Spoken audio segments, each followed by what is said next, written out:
She walked into that marble lobby with 28 years of credentials and a briefcase full of authority.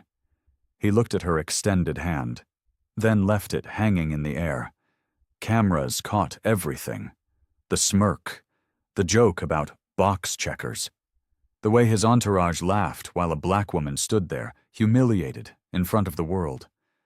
He thought she was powerless. He thought she'd disappear into paperwork and silence. But Miriam Cole didn't just check boxes. She followed numbers. And his numbers were lying. Subscribe right now and tell me where you're watching from. Because what she did next made a billionaire's empire crumble.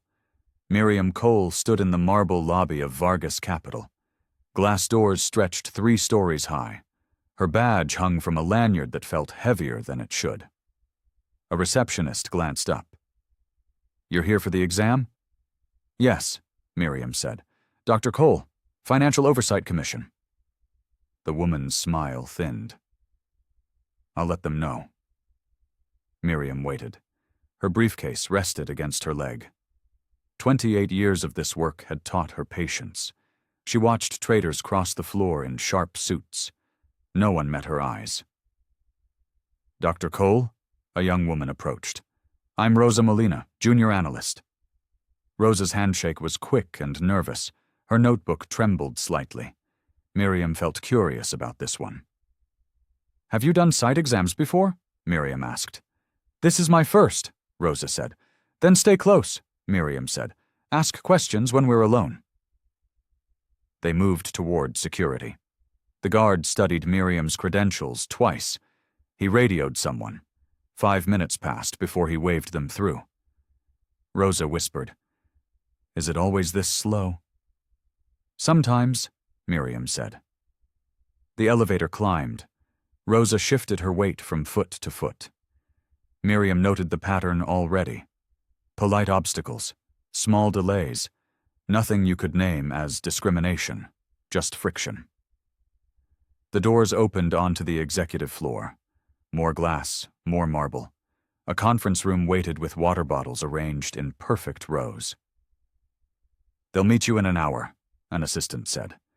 Miriam unpacked her laptop. Rosa sat across from her.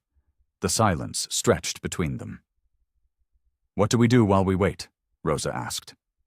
"We prepare," Miriam said. "Review the preliminary filings." Her fingers moved across the keyboard.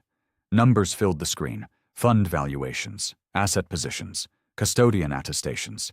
Everything looked polished. Too polished. Rosa leaned forward. "Do you ever find problems in places that look this clean?" Miriam's eyes found hers. "Often." The hour passed. Leon Vargas entered without knocking. 2 associates followed him. He wore confidence the way some men wore cologne. "Dr. Cole," he said. His voice was smooth. "Welcome to Vargas Capital." Miriam stood. "Thank you for accommodating the exam." "Of course," Leon said. "We're transparent here. Nothing to hide." Something shifted in his expression. A flash of amusement. Miriam felt it but didn't name it. Yet. "We'll need access to your trading systems," Miriam said, "and custodian verification protocols." "All arranged," Leon said. "My team will give you everything." He smiled. The associates smiled. Rosa wrote something in her notebook. Miriam logged the interaction in her mind. Standard. Professional. Except for that small thing she couldn't quite touch. They spent the afternoon reviewing documentation. Rosa found a minor discrepancy in footnote timing. Miriam marked it. Evening light poured through the windows. "We'll return tomorrow," Miriam said. 8 o'clock. "We'll be ready," the CFO said. Miriam and Rosa left. The elevator descended. Neither spoke until they reached the lobby. "That felt weird," Rosa said. "What felt weird?" Miriam asked. "I don't know," Rosa said. "Just a feeling." Miriam felt it too. Tomorrow would tell them more. She walked into the evening air. Her breath caught as she thought about the numbers that didn't quite align. The city hummed around her. Somewhere above, Leon Vargas sat in his glass tower. Tomorrow they would meet again. Cameras flashed in the lobby. Miriam stopped at the entrance. Leon stood near the fountain. Reporters crowded him, microphones angled toward his face. Vargas Capital believes in giving back, Leon said. This charity initiative will help thousands. Applause rippled through the gathered crowd. Miriam moved forward. She needed to pass through to reach the elevator. Her path crossed his. Leon saw her. His smile broadened. Miriam extended her hand. Professional courtesy. 28 years of routine. "Good morning, Mr. Vargas," she said. He looked at her hand, then at her face. His smile became something else, something sharp. "The box checker is back," he said. His entourage laughed, not loudly, just enough. Leon kept his hands in his pockets. Miriam's arm hung in the air between them. The cameras caught it. The moment stretched. Miriam felt her throat tighten. She lowered her hand slowly. Her fingers curled closed. "I'm here for the exam," she said. Her voice was steady. "Of course you are," Leon said. "Following all the rules." He turned back to the reporters, dismissed her without another word. Miriam walked past. Her chest felt tight. Rosa waited by the elevator. Her eyes were wide.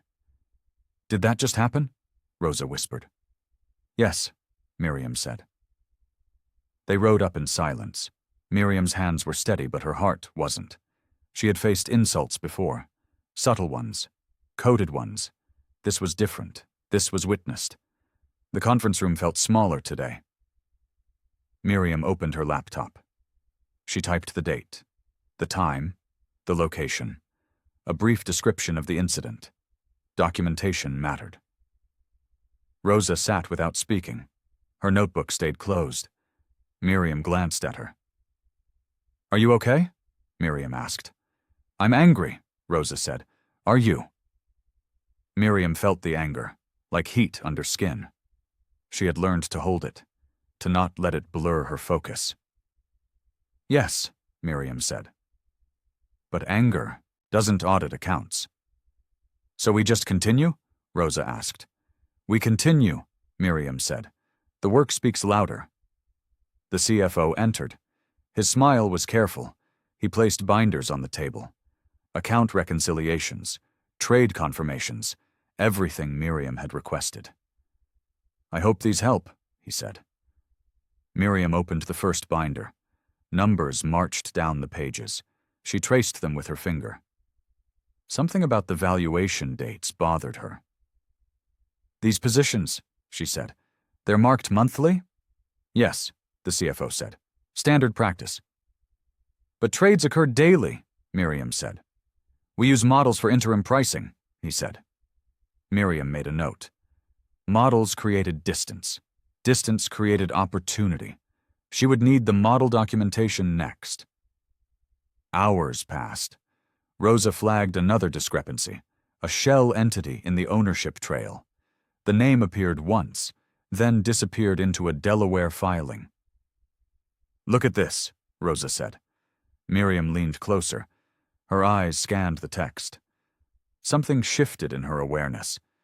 This wasn't just bad record-keeping. This was structure. "We need to see the bank confirmations," Miriam said. The CFO hesitated. "Those take time to gather." "We have time," Miriam said. Evening came. Miriam and Rosa packed their materials. The building emptied around them. Miriam thought about the morning, about Leon's smirk, about the cameras.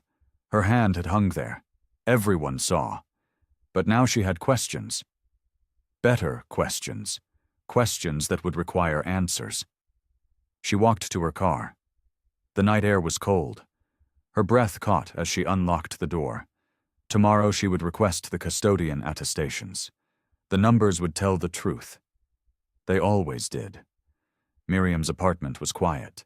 She spread her papers across the dining table. The lamp cast a yellow circle of light. Outside, the city hummed.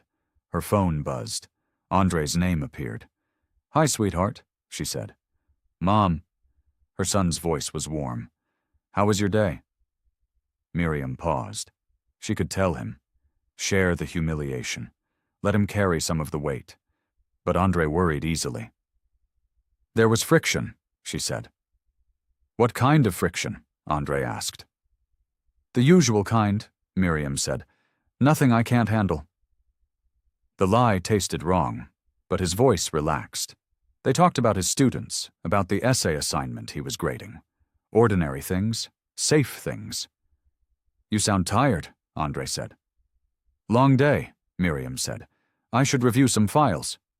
Don't stay up too late, he said. I won't, she said. But she did. After they hung up, Miriam returned to her notes. She typed the incident report carefully. Factual, unemotional. Then she opened Leon's regulatory filings. The valuations bothered her. Asset positions that never seemed to generate cash flow, reported gains without corresponding trades. She cross-referenced the quarterly reports. A pattern emerged. Subtle, almost invisible. But there, illiquid positions carried at inflated values, valuations that rose steadily. No market verification, just internal models and comfortable assumptions. Miriam felt something tighten in her chest. This could be sloppy accounting, or it could be fraud. She pulled up the custodian letters, standard boilerplate. We confirm the positions as of quarter end. But no detail, no verification methodology. Her fingers moved across the keyboard. She drafted an email to the custodian. Formal questions, specific dates. She hit send at midnight. Sleep came slowly. She thought about Leon's smile, about Rosa's trembling hands, about the weight of proof. Dawn arrived gray and cold. Miriam dressed in her darkest suit. She arrived at the office before anyone else. The hallways echoed with her footsteps. Rosa met her at 7:30. Her eyes had circles under them. You look tired, Miriam said. I couldn't sleep, Rosa said. I kept thinking about those shell entities. Good, Miriam said. Let's follow them. They pulled bank records, compared reported holdings to confirmed balances. The numbers didn't match. Small differences, basis points, but persistent. This can't be right, Rosa said.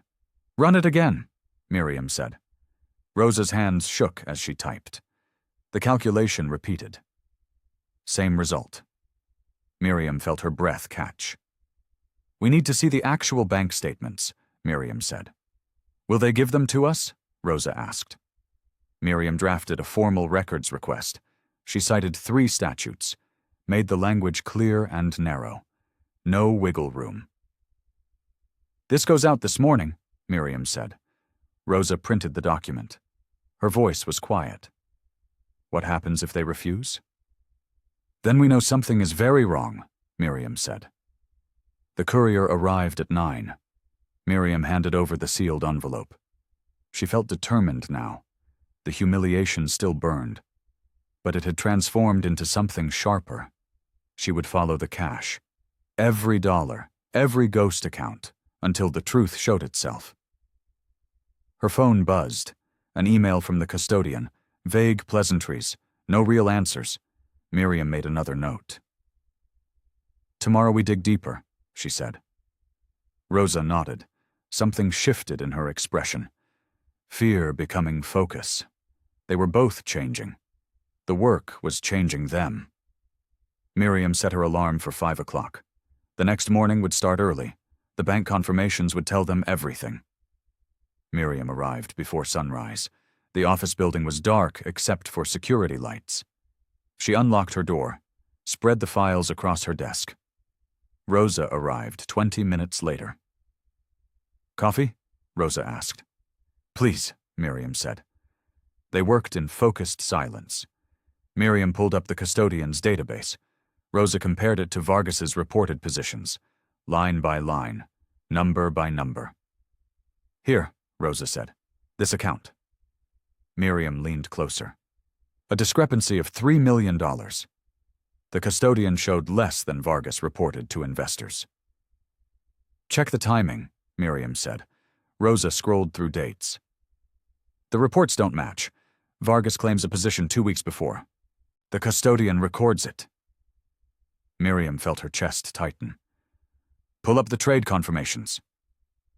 More files opened. Rosa's breathing quickened. There's no trade. The position just appears. That's impossible, Miriam said. Unless someone is creating phantom assets, Rosa said. The words hung between them. Miriam picked up her phone, called the custodian directly. A mid-level officer answered.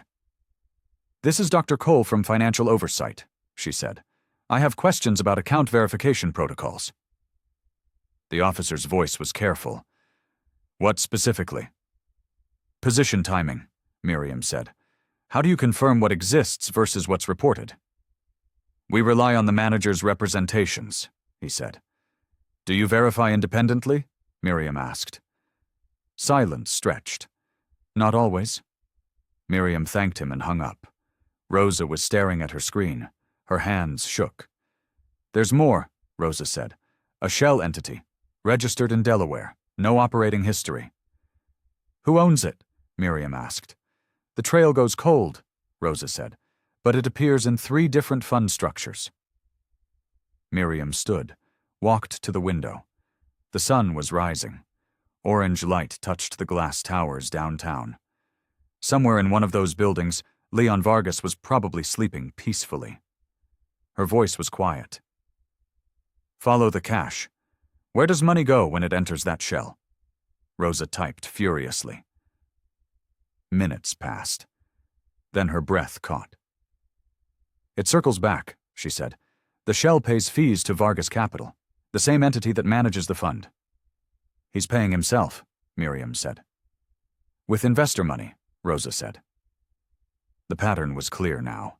Inflate the assets, route fees through shells, create the illusion of profit, extract real dollars while pensioners trusted the statements. Miriam felt anger rise, sharp and clean. This wasn't friction. This was theft. We need more documentation, Miriam said. Trading records, email communications, bank statements. Will he hand them over? Rosa asked. No, Miriam said, so we'll request them formally. She drafted a subpoena, listed every document category, made the deadline tight. Rosa watched her type. You're not scared? Rosa asked. I'm terrified, Miriam said, but fear doesn't change what's true. They finalized the subpoena by lunch. Miriam signed it. Her hand was steady now. The humiliation had burned away. Only purpose remained.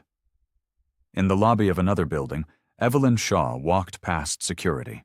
She was chasing an unrelated tip, but she overheard staff talking. The hall monitor is making noise again, someone said. Leon will handle it, another replied. Evelyn filed the phrases away. Hall monitor, making noise. She would remember them. Miriam's courier left at 2 o'clock. The subpoena would land before close of business. Leon would know by tonight that someone was digging. Rosa closed her laptop. What happens now? Now we wait, Miriam said, and see how loud the silence gets. The sun moved across the sky. Evening gathered. Miriam felt something shift inside her. Not hope, not yet, but determination, clear and cold. Tomorrow the responses would start arriving, or the resistance would begin. Either way, she would know. Leon's office overlooked the harbor. Miriam sat across from him. A bottle of sparkling water sweated on the table between them. He poured 2 glasses without asking. Dr. Cole, he said, this is becoming tedious. I'm simply requesting documentation, Miriam said. You're requesting everything, Leon said. Internal memos, trading blotters, personal communications. His smile was patient, performative. Miriam felt her jaw tighten.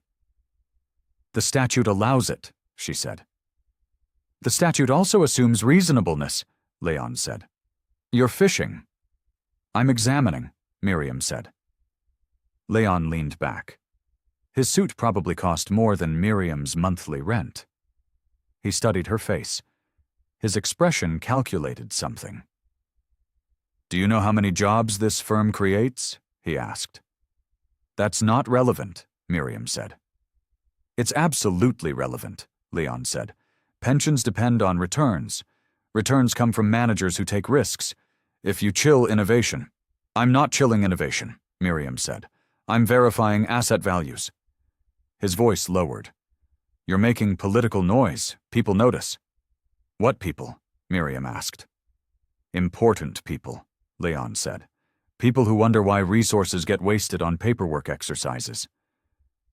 Miriam's chest felt tight. The threat was veiled, but clear. She set down her pen, looked directly at him. "Mr. Vargas," she said, "I don't respond to pressure. I respond to evidence." "And if the evidence shows nothing?" he asked. "Then you have nothing to worry about," Miriam said. Something flickered in his eyes. Surprise, maybe. He hadn't expected directness. Most regulators probably danced around him, used careful language, deferred.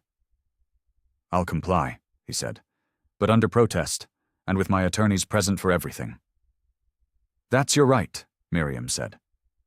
She stood, gathered her materials. Leon remained seated. His fingers drummed the table. "You know," he said, "this vendetta makes you look petty." "Vendetta?" Miriam asked.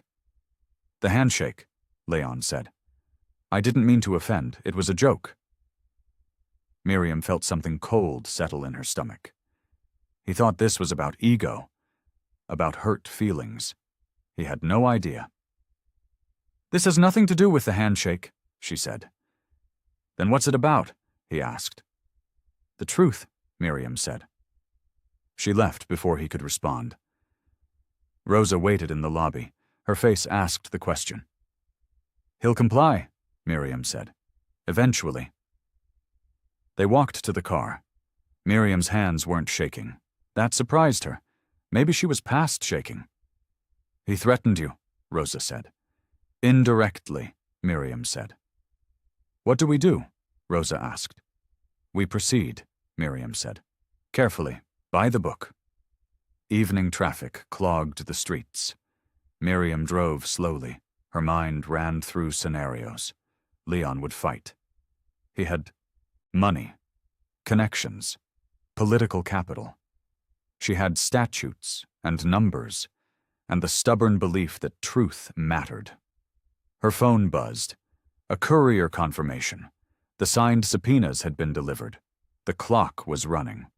Leon had 72 hours to produce documents. Miriam felt her breath catch. This was the point of no return. After this, there would be consequences. For him, maybe for her too. She drove home. The apartment felt smaller tonight. She made tea, sat at the dining table. The files stared back at her. Tomorrow she would prepare for whatever came next. Resistance, retaliation, or maybe, just maybe, the truth. The envelope sat on Miriam's doormat. Plain. No return address. She picked it up carefully. Inside, photocopied pages, chat logs, internal messages. "Pre-netting swaps," one message said. "No one checks the custodian window." Another. "Model the upside. Bury the risk." Miriam's hands trembled. She spread the pages on her table. Someone inside Vargas Capital had sent these. Someone scared, or angry, or both. Her phone rang. Andre. "Mom, are you home?" he asked. "Yes," she said. "Can I come over?" he asked. "I need to talk." 20 minutes later, Andre stood in her kitchen. He saw the documents. His face went tight. "What is this?" he asked. "Evidence," Miriam said. "Anonymous evidence?" Andre asked. "That sounds dangerous." Miriam felt tired suddenly. The weight of everything pressed down. She sat at the table. Andre sat across from her. "I need you to be careful," he said. "I am being careful," Miriam said. "No," Andre said. "You're being brave. That's different." His voice was quiet, scared. Miriam reached across the table, touched his hand. "I can't walk away," she said. "Why not?" Andre asked. "Someone else can handle this." "Someone else didn't see what I saw," Miriam said. "The handshake?" Andre asked. "The numbers," Miriam said. "The pensioners, the teachers and nurses whose retirement sit in Leon's funds." Andre's jaw worked. He pulled his hand back, stood, paced the small kitchen. "What if he retaliates?" Andre asked. "Then he retaliates," Miriam said. "What if it's worse than retaliation?" Andre asked. The question hung between them. Miriam had thought about it. Late at night, in the shower, driving to work. What if Leon wasn't just arrogant? What if he was dangerous? "I'll be careful," she said again. Andre looked at her. Really looked. His eyes were wet. "You're just like Dad," he said. "Stubborn, righteous, impossible to stop." Miriam's throat tightened. Her husband had died 5 years ago. Heart attack. Sudden. He had been stubborn too, and righteous. "Would you want me to stop?" she asked. Andre sat back down, wiped his eyes. "No, but I'd want you safe." "I'll try for both," Miriam said. After he left, she called Haruto Ito, her old mentor, retired now, but still sharp. His voice was gravelly. "Miriam," he said, "it's late." "I need advice," she said. "Professional or personal?" he asked. "Both," she said. She told him everything. The handshake, the numbers, the anonymous envelope. Haruto listened without interrupting. Then silence stretched. "Come to my office tomorrow morning," he said. "Bring everything." "You still have an office?" she asked. "Old habits," he said. They hung up. Miriam placed the chat logs beside her statute book. Tomorrow, Haruto would help her see the path forward. Tonight, she just needed to hold steady. She checked the locks, turned off the lights, lay in bed staring at the ceiling. Her breath caught thinking about those chat logs. No one checks the custodian window. Tomorrow, she would start checking. Everything. Haruto's office smelled like old books and coffee. He sat behind a massive desk, read the chat logs twice, then looked at Miriam over his glasses. "This is serious," he said. "I know," Miriam said. "I mean legally serious," Haruto said. "Emergency control serious." Rosa shifted in her chair. "What's emergency control?" Haruto pulled out a statute book, opened to a marked page. His finger traced the text. "When public pension funds face imminent harm," he said, "regulators can freeze assets, stop transactions, protect beneficiaries." Miriam felt her chest tighten. "The threshold is high." "It is," Haruto said. "You need proof of ongoing harm, not past mistakes, active fraud." "We have timing mismatches," Rosa said, "and circular trades." "You need more," Haruto said. "You need the money trail, where it goes, who benefits." Miriam opened her laptop, showed him the shell entity, the fee structures, the custodian gaps. Haruto's expression didn't change. "This could work," he said, "but you'll need custodian testimony, on record, under oath." "They won't want to testify," Miriam said. "Then subpoena them," Haruto said. His voice was matter-of-fact, as if it were simple. Miriam knew it wasn't. Every step forward created new risk, new exposure. "What if I'm wrong?" she asked. Haruto's eyes found hers. "Are you wrong?" Miriam thought about the numbers, the patterns, the pension funds, teachers, nurses, people who trusted the system. "No," she said. "Then proceed," Haruto said. "Carefully, methodically, by the book." Rosa had been silent. Now she spoke. "How do we protect ourselves?" "You document everything," Haruto said. "Every conversation, every decision, every piece of evidence." He handed Miriam a sticky note, a name and phone number. "My old colleague," he said. "Attorney General's office. Financial Crimes Unit. Call her today." Miriam took the note, folded it carefully, put it in her pocket. "Thank you," she said. "Don't thank me yet," Haruto said. "This is going to get ugly." They left at noon. Rosa bought sandwiches from a cart. They ate in Miriam's car. The food tasted like cardboard. Miriam forced herself to swallow. "Do you trust Haruto?" Rosa asked. "With my life," Miriam said. "Then I trust him too," Rosa said. Back at the office, they mapped the timing mismatches on a wall. Sticky notes in different colors. Red for custodian dates, blue for reported dates, green for trade confirmations. The pattern was obvious. 2 weeks of lag. Consistent. Deliberate. Someone was creating phantom time to shuffle assets. "We need to interview the custodian officer," Miriam said. "The one you talked to before?" Rosa asked. "Yes," Miriam said, "but formally this time, on the record." She scheduled the interview for 3 o'clock. The officer sounded nervous on the phone.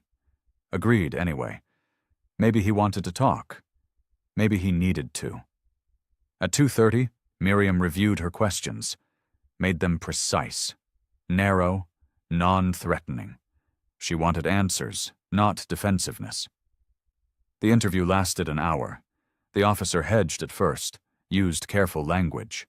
Then Miriam showed him the timestamps. His voice faltered. "I never verified those positions personally," he said. "Who did?" Miriam asked. "No one," he said. "We relied on their reports." "Always?" Miriam asked. "Standard practice," he said. Miriam felt something cold settle in her stomach. The custodian was supposed to verify. That was their entire purpose. Instead, they just echoed Leon's claims. "Would you provide a formal statement?" Miriam asked. The officer looked at his hands. "If subpoenaed, yes." "Thank you," Miriam said. She left with a recording and handwritten notes. Rosa waited outside. Her face asked the question. "He'll testify," Miriam said, "if forced." "So we force him," Rosa said. They returned to the office, prepared subpoena paperwork. Miriam called the AG's Financial Crimes Unit, left a message, waited. Evening fell, no callback yet. Miriam packed her briefcase. Tomorrow she would request a supervisory meeting, present everything, ask for authority to deepen the investigation. Her throat felt tight. This was the moment she committed. No more preliminary inquiries, no more polite questions. After tomorrow, everyone would know she meant business. Rosa touched her arm. "Are you ready?" Miriam felt her breath catch. "I have to be." The supervisory conference room was stark. White walls, long table. Miriam laid out her evidence matrix. The director sat at the head. 2 deputy directors flanked him. "Walk us through it," the director said. Miriam pointed to the first column. Valuation anomalies. Assets marked up without corresponding market trades. Column 2. Shell entities. Fee structures that circle back to the manager. Column 3. Custodian gaps. Positions reported that don't exist in verified accounts. The director frowned. "How certain are you?" 90%, Miriam said. "That's not certain enough to freeze $3 billion, he said. "It's certain enough to investigate," Miriam said. One deputy leaned forward. "Leon Vargas has political friends. If we're wrong..." "If we're right and do nothing," Miriam said, "pensioners lose everything." The room went quiet. The director tapped his pen. Miriam felt her chest tighten. She had laid out the facts. Now they would decide. "We need airtight process," the director said finally. "Every T crossed, every I dotted." "Agreed," Miriam said. "And you understand the scrutiny this will bring?" he asked. "Yes," Miriam said. The director nodded slowly. "You have authority to deepen the probe, but I want weekly updates. And if anything feels shaky, you stop and consult." "Thank you," Miriam said. She gathered her materials. Rosa waited outside. Her hands were clasped tight. "Well?" Rosa asked. "We continue," Miriam said. Rosa's shoulders sagged with relief. They walked back to their office. Miriam's phone buzzed, the AG's office returning her call. She answered. "Dr. Cole, this is Janet Reeves, Financial Crimes Unit." "Thank you for calling back," Miriam said. "Haruto mentioned your case," Janet said. "Sounds interesting." "I need to know what constitutes sufficient evidence for criminal referral," Miriam said. "Hard edges," Janet said. "Clear intent, documented losses. Can you show me that in 48 hours? "I can try," Miriam said. "Then try," Janet said. "I'll clear my calendar for Thursday morning." They hung up. Miriam looked at Rosa. "We have 2 days." "To find what?" Rosa asked. "Everything," Miriam said. They pulled trading blotters, compared timestamps, cross-referenced pricing feeds. Hours blurred. Coffee went cold. The office emptied around them.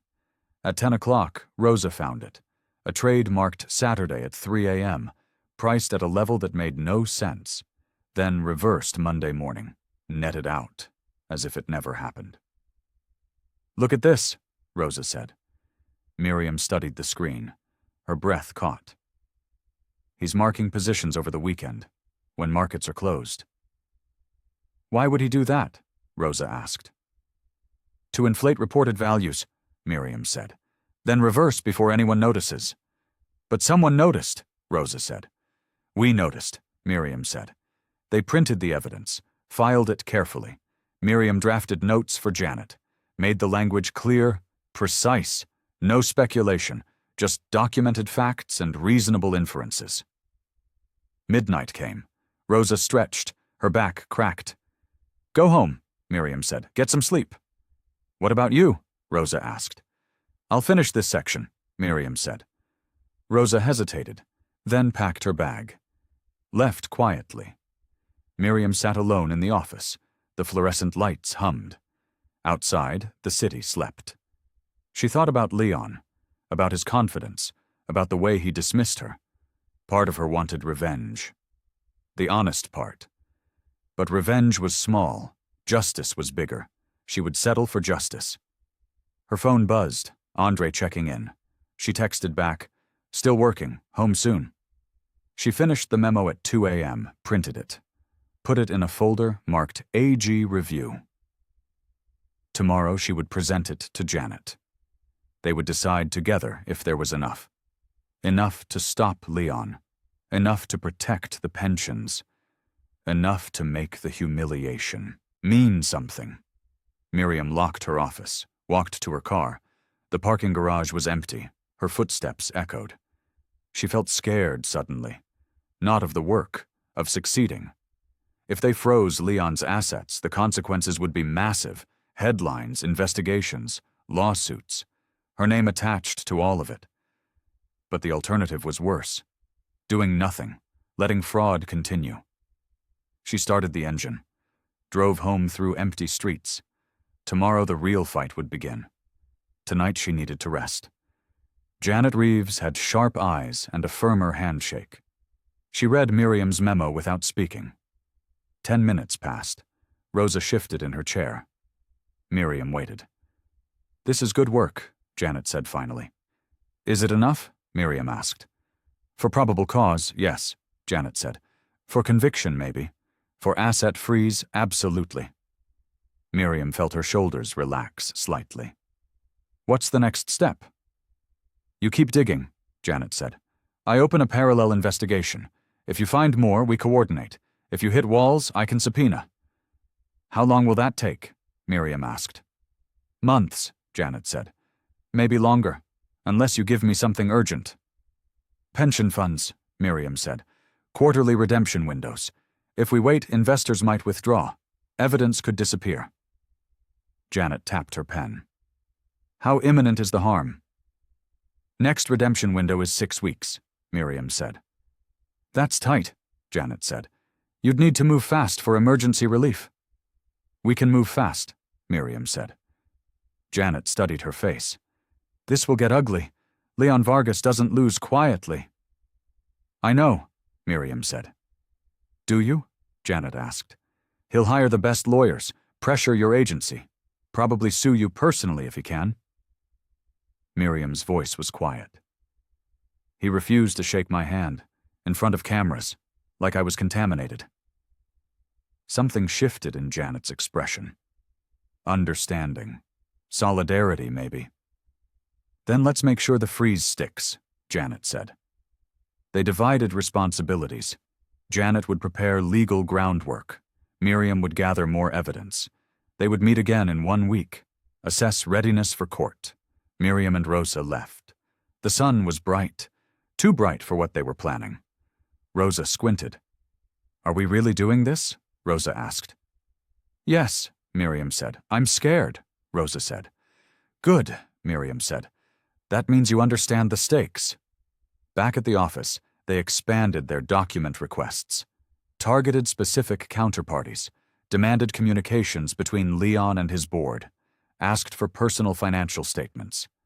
Leon's counsel responded within an hour, an email dripping with barely controlled anger. Your requests are harassing and burdensome, it read. We demand immediate cessation. Miriam forwarded the email to Janet, then replied to Leon's counsel. The requests stand. Compliance deadline is 48 hours. She hit send, felt her heart race. There was no going back now. Evening came. Miriam called Andre. He answered on the first ring. Mom, I need you to know something, she said. Things are going to get public soon. My name might be in the news. Silence. Then, because of Vargas?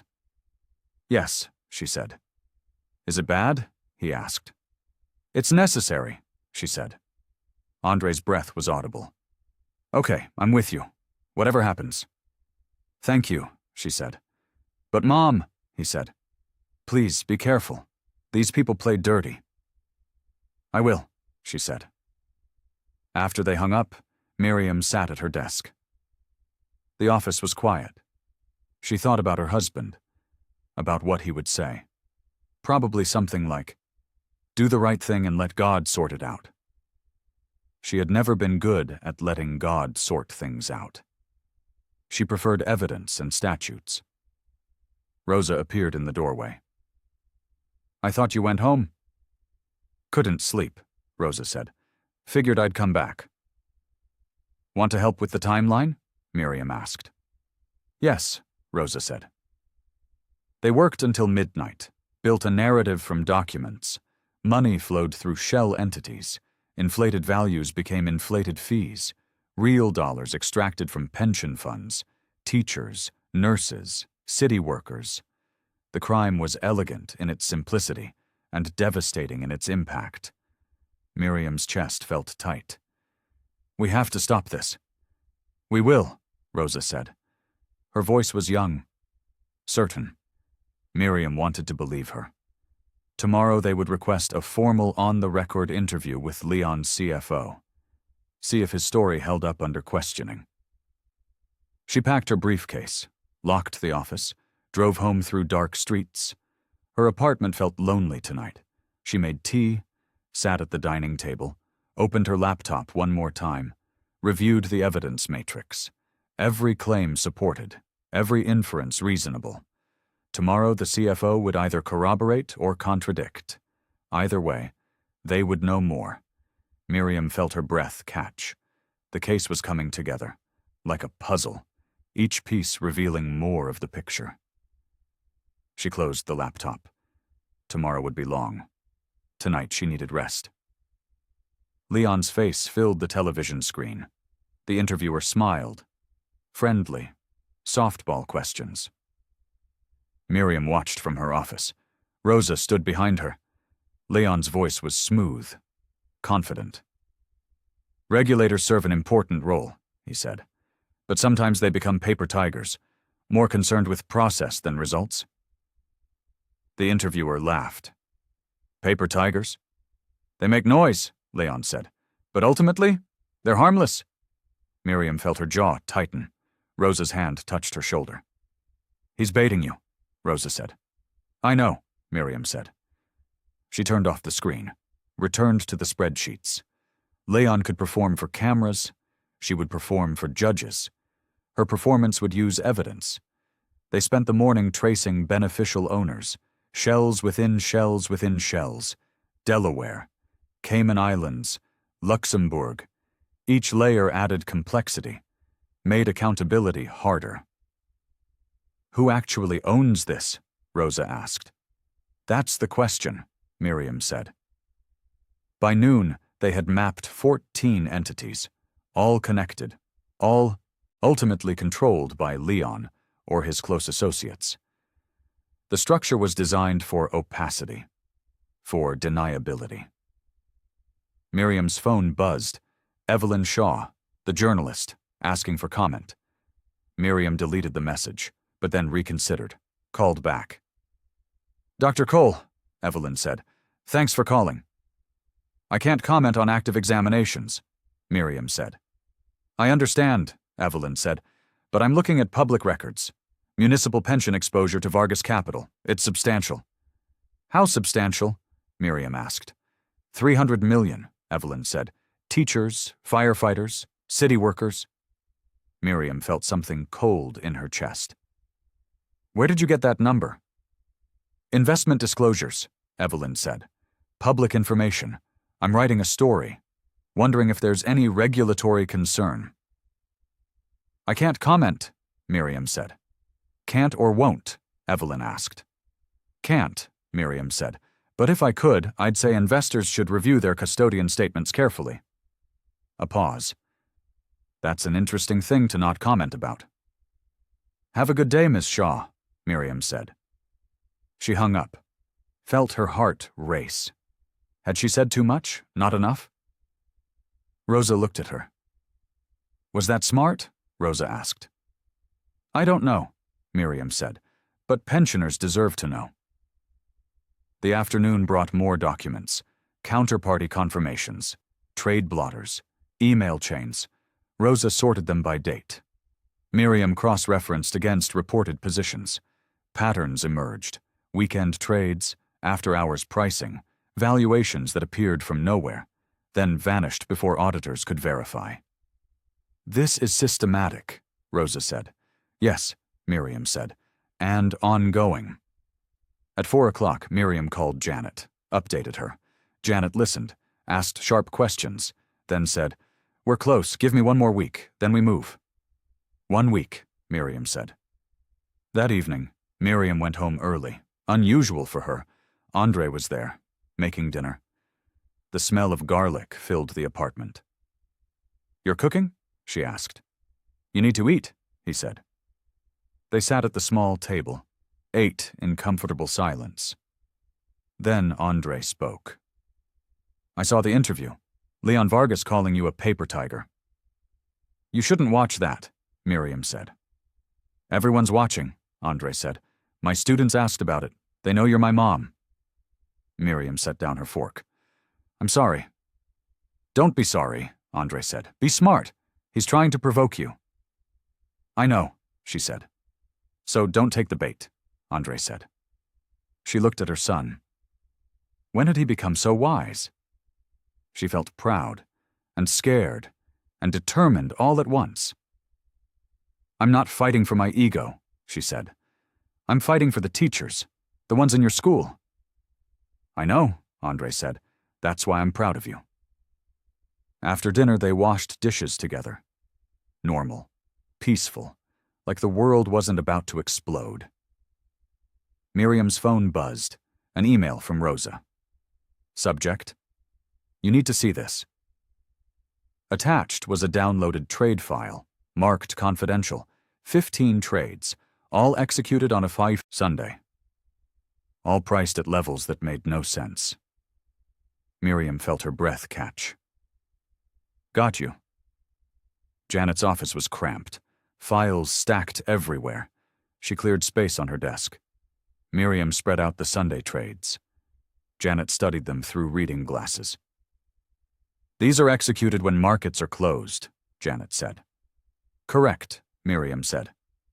Who's the counterparty? Janet asked. Another Vargas entity, Miriam said. Janet removed her glasses, rubbed her eyes. So he's trading with himself, marking up prices, then reporting inflated values to investors. That's our theory, Miriam said. It's a good theory, Janet said. But I need hard edges, criminal intent, actual losses. Miriam pulled out another folder. Municipal Pension Fund reported a gain of $12 million last quarter, based entirely on Vargas's valuations. Has the pension received any cash? Janet asked. No, Miriam said. It's all paper gains. What happens if they try to redeem? Janet asked. We don't know, Miriam said. No one's tested it. Janet stood, paced. Her voice was thoughtful. If we freeze assets, he can't pay redemptions. That might cause a panic. If we don't freeze assets, Miriam said, and valuations are fake, redemptions will fail anyway. Lesser of two evils, Janet said. No, Miriam said. Prevention of greater harm. Janet smiled slightly. You sound like a lawyer. I had a good teacher, Miriam said. They mapped out next steps. Miriam would do one more round of interviews, lock down testimony. Janet would prepare the emergency motion, cite the pension protection statute, ask for immediate relief. How fast can you move? Janet asked. 3 days, Miriam said. Make it 2, Janet said. Every day he operates is another day of fraud. Miriam agreed, left feeling the weight settle heavier. 2 days. 48 hours to build an airtight case. Rosa met her at the office. They divided tasks. Rosa would reconcile final numbers. Miriam would prepare declarations. They would work through the night if necessary. At 7, Haruto called. How are you holding up? Tired, Miriam said. Good tired or bad tired? He asked. Necessary tired, she said. Haruto's voice was gentle. Remember, the law only protects people when someone uses it. That's what you're doing. I hope so, she said. I know so, he said. After they hung up, Miriam drafted her first declaration, described the examination, the evidence, the pension exposure, made it factual, unemotional, just the truth. Rosa brought coffee at midnight. Her eyes were red. I finished the reconciliation. Total potential loss is $400 million if values are overstated by 20%. Miriam felt the number like a punch. 400 million. Teachers' retirements, nurses' savings, city workers' security. We have to stop this, she said again. We will, Rosa said again. Dawn came gray and uncertain. Miriam showered at the office, changed into fresh clothes she kept, in a locker. Rosa did the same. They looked like soldiers preparing for battle. The CFO interview was scheduled for 10. Miriam reviewed questions, made them precise, designed to lock him into answers. Leon's counsel arrived 15 minutes early. Expensive suit, practiced indifference. The CFO looked nervous. Good. Miriam started gently, asked about standard procedures, how positions were valued, who verified. The CFO answered smoothly. Then Miriam shifted. These trades from November 15th, she said. Why were they executed on a Sunday? The CFO blinked. That was an error in the timestamp. All 15 trades? Miriam asked. The system had a glitch, he said. Did you report the glitch? Miriam asked. Silence. The counsel leaned forward.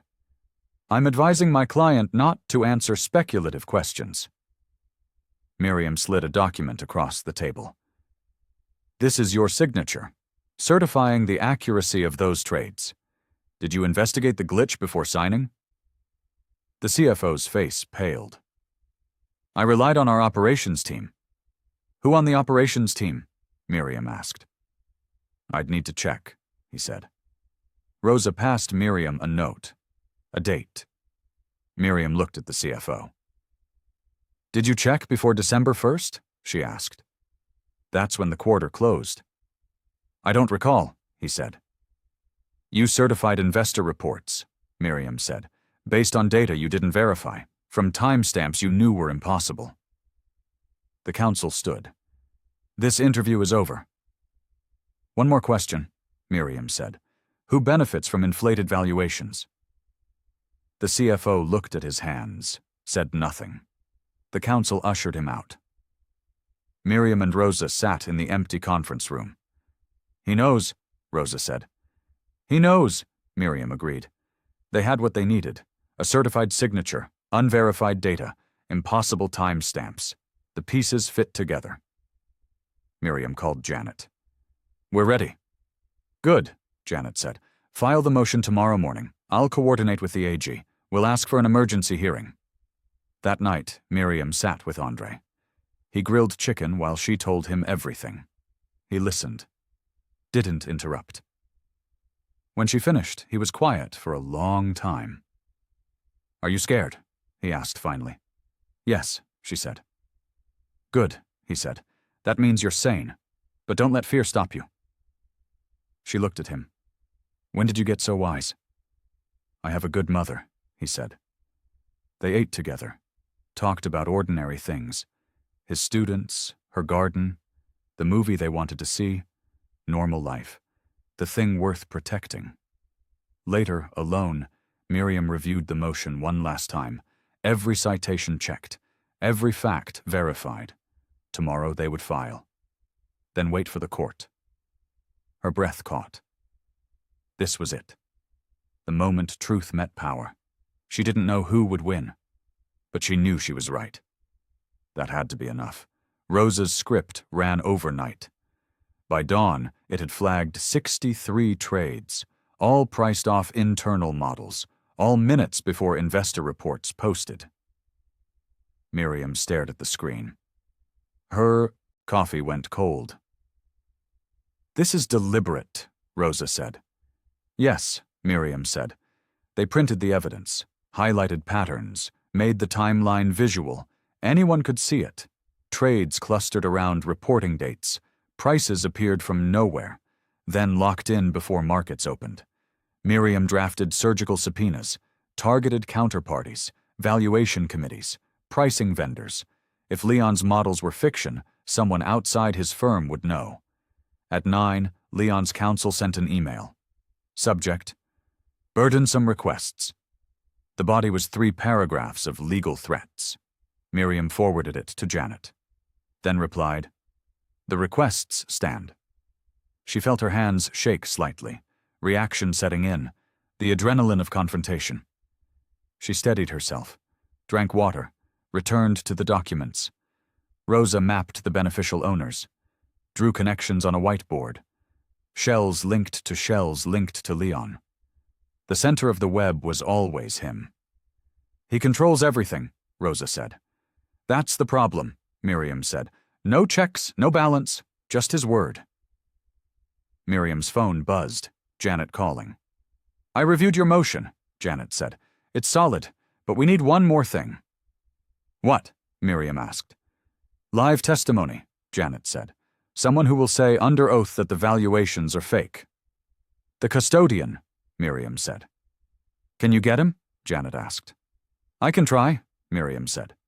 She hung up, looked at Rosa. We need to interview the custodian again, on the record, tomorrow.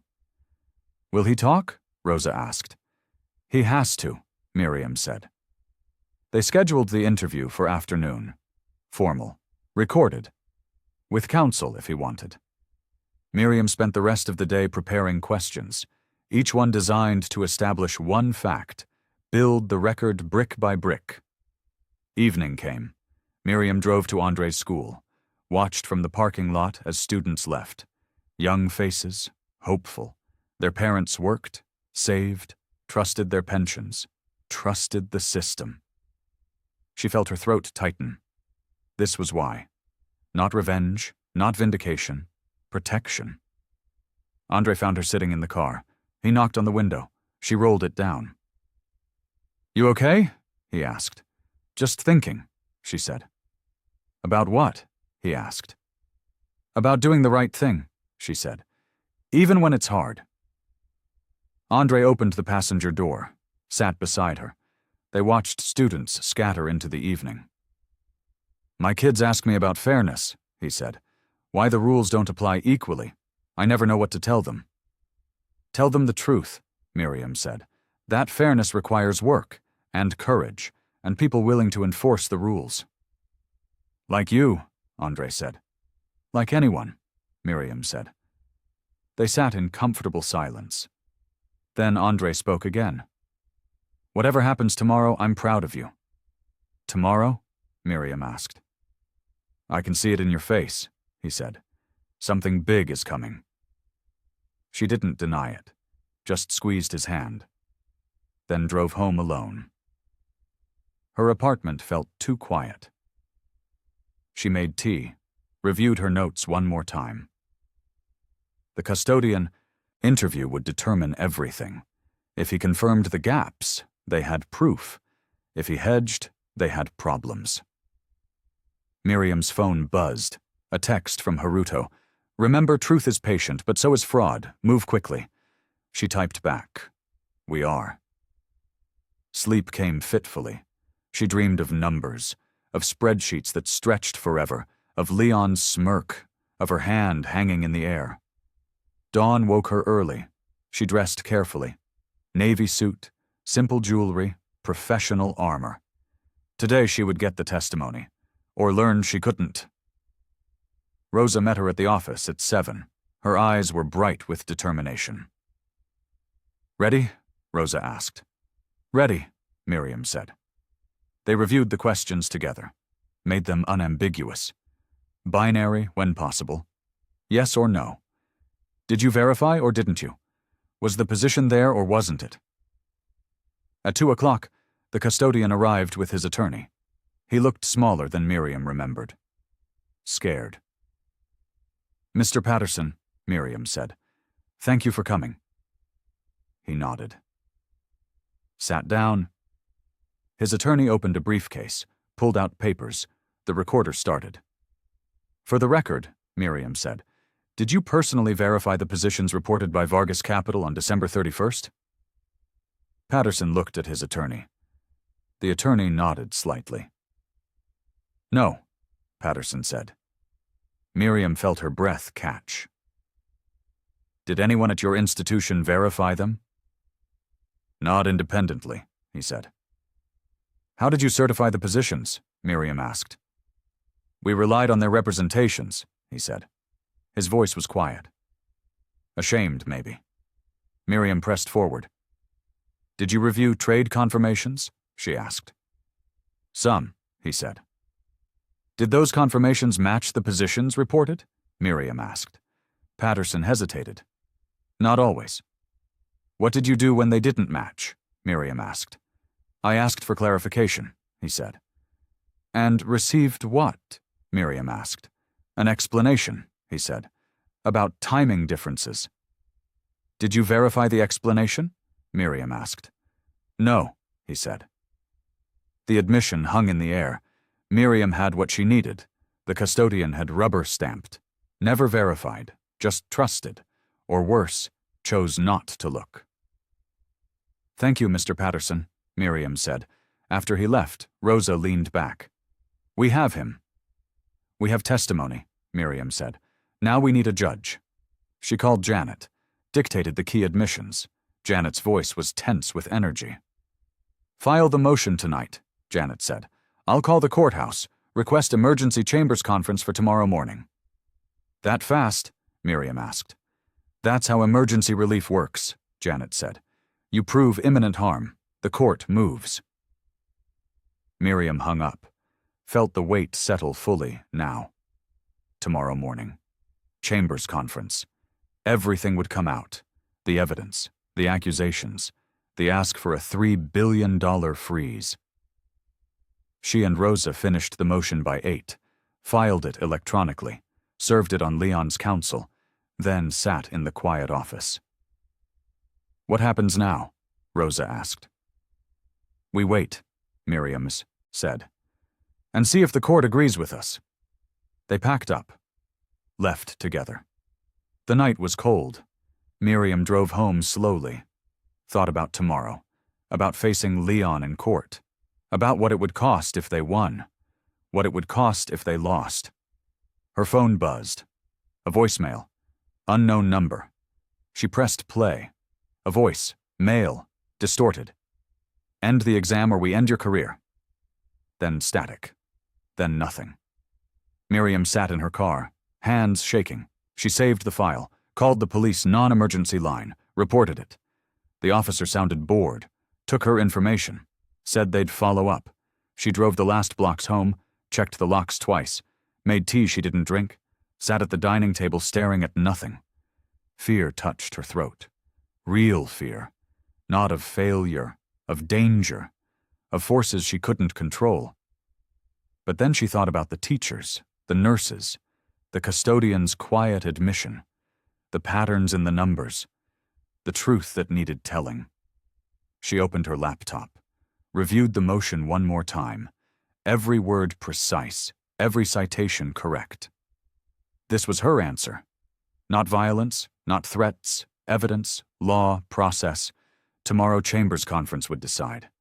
Tonight she just needed to hold steady. Her breath caught as she closed the laptop.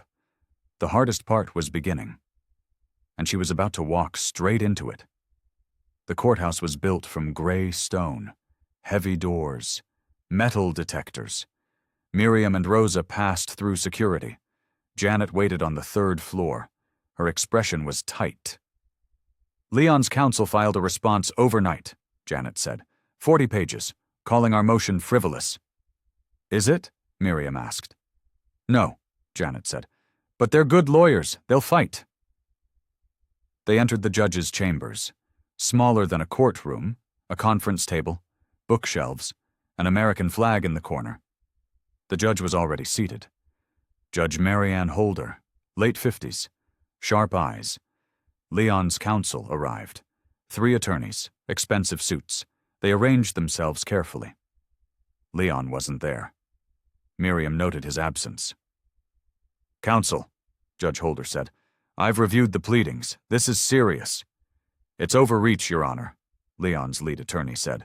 My client runs a legitimate business. These allegations are unfounded.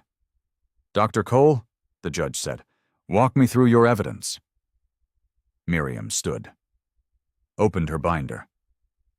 Your Honor, we've identified systematic valuation fraud. Trades executed when markets are closed. Prices based on internal models with no external verification. Custodians who admit they never independently confirmed positions. Do you have testimony to that effect? The judge asked. Yes, Miriam said. Recorded yesterday. She handed the transcript to the clerk. The judge read it. Her expression didn't change. Leon's counsel shifted uncomfortably. What's the harm to beneficiaries? The judge asked. Municipal pension funds have $300 million invested, Miriam said. Based on valuations we believe are inflated by at least 20%. If those pensioners try to redeem, the money won't be there. That's speculation, Leon's attorney said. It's reasonable inference, Miriam said, based on documented patterns. The judge tapped her pen. What relief are you seeking? Emergency asset freeze, Miriam said. Pending full examination. Appointment of an independent monitor. Protection for public beneficiaries. That would destroy my client's business, Leon's attorney said. Fraud destroys businesses, Miriam said. We're just documenting it. The judge's eyes found hers. Something passed between them. Recognition, maybe? Respect. I'm concerned about the custodian testimony, the judge said. If he admits he didn't verify, that's damning. He was following standard practice, Leon's attorney said. Standard practice appears to be negligent, the judge said. She closed the file. I'm scheduling a public hearing for tomorrow morning. 9 o'clock. Dr. Cole, I need supplemental declarations from the custodian by sunrise. Anything he's willing to clarify or expand upon. Yes, Your Honor, Miriam said. And I want actuarial analysis, the judge said. If valuations are inflated, what's the actual shortfall? Be specific. We'll provide it, Miriam said. The judge stood. Everyone rose. Tomorrow morning. Be ready for a full hearing. And counselors, this stays sealed until then. No media, no leaks. They filed out. In the hallway, Leon's attorneys huddled. Miriam heard fragments. Disaster. Settlement. Control the narrative. Janet pulled Miriam and Rosa aside. You have 12 hours. Get me those declarations. The custodian already testified, Rosa said. Get him to clarify, Janet said. Make it crystal clear he never verified anything. Miriam nodded. They left the courthouse. The sun was bright, painful after the dim chambers. Rosa squinted. Can we really get declarations by sunrise? Rosa asked. We have to, Miriam said. They split up, Rosa to run actuarial models, Miriam to call Patterson's attorney, request supplemental testimony, make it voluntary if possible, subpoena if necessary.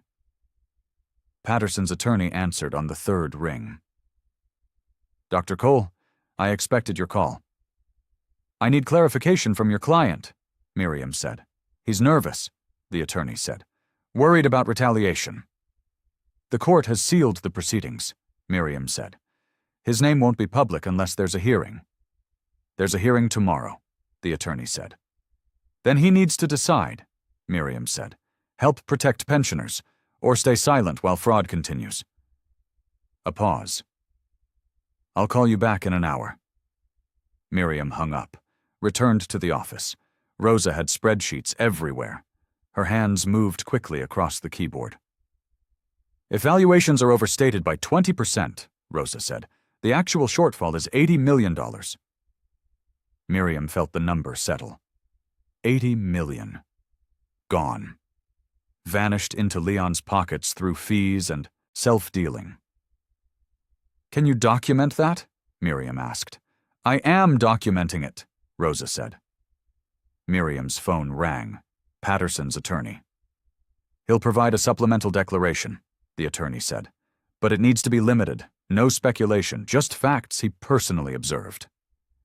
Agreed, Miriam said. They arranged a call for 6 o'clock. Miriam would draft the declaration. Patterson would review. Sign if accurate. Everything needed to be filed by midnight. The afternoon blurred. Miriam wrote, Rosa calculated, Janet coordinated. By 5 o'clock, they had drafts. By 7, Patterson had signed. By 9, everything was filed. Miriam sat in her office, exhausted, wired. Tomorrow was the public hearing. The moment everything came out. No more sealed proceedings. No more quiet examinations. Her phone buzzed. Evelyn Shaw, the journalist. I heard there's a hearing tomorrow, Vargas Capital. Can you confirm? No comment, Miriam said. Is it about pension funds? Evelyn asked. Miriam paused. The court had ordered no leaks, but Evelyn was asking, not reporting. Yet. I can't comment on active litigation, Miriam said. But there is litigation, Evelyn said. I didn't say that, Miriam said. You didn't deny it either, Evelyn said. Miriam hung up, felt uncertain. Had she said too much? Not enough? Tomorrow everything would be public anyway.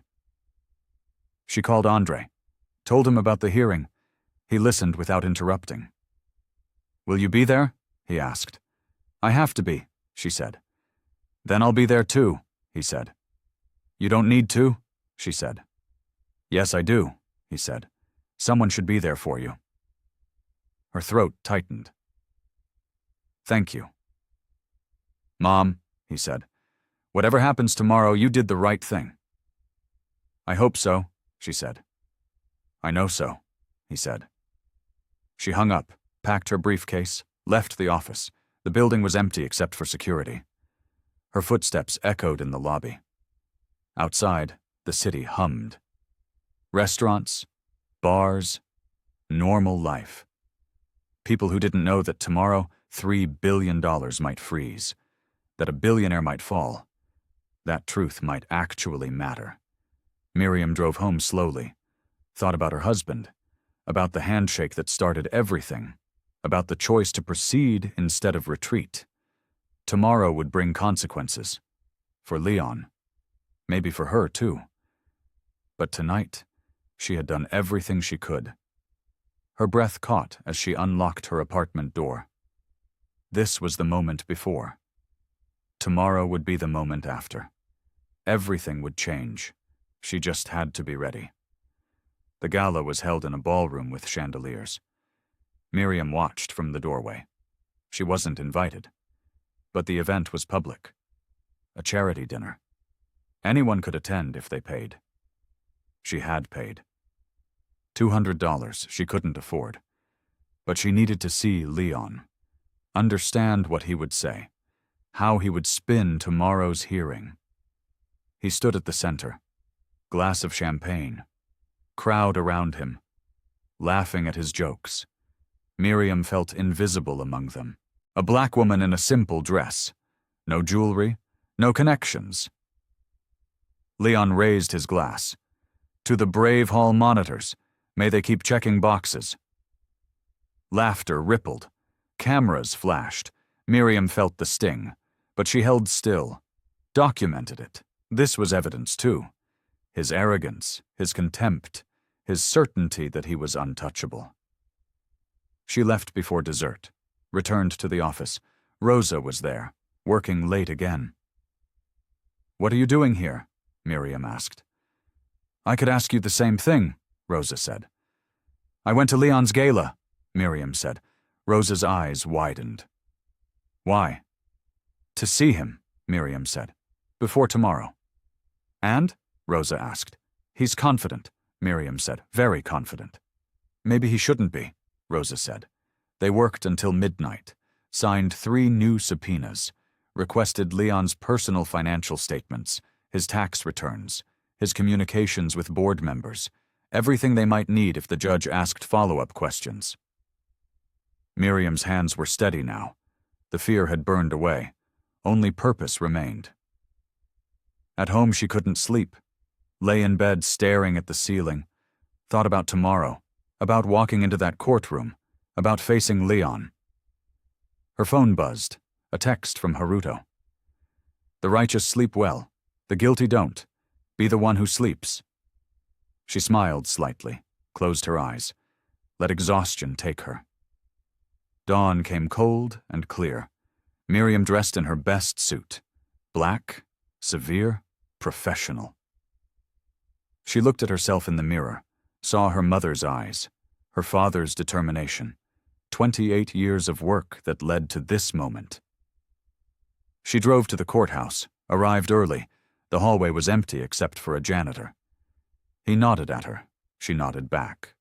Ordinary recognition, no performance, just respect. Rosa arrived at 8:30, then Janet, then Haruto. He had come without being asked, stood beside Miriam without speaking, his presence steady. At 8:45, Evelyn Shaw appeared, notebook in hand, camera crew behind her. The media had found the hearing. Leon arrived at 8:55, tailored suit, confident stride. His attorneys flanked him. He saw Miriam, smirked slightly, didn't acknowledge her otherwise. They entered the courtroom at 9. Judge Holder took the bench. The gallery was full. Pensioners, city workers, journalists, people who had come to witness. "This is a hearing on emergency relief," the judge said. "Dr. Cole, present your case." Miriam stood, walked to the podium, felt every eye on her, opened her binder, began. "Your Honor, we've documented systematic valuation fraud, trades executed when markets are closed, prices based on internal models with no independent verification, custodians who admit they never confirmed positions. The result is $80 million of phantom value in funds that hold municipal pensions."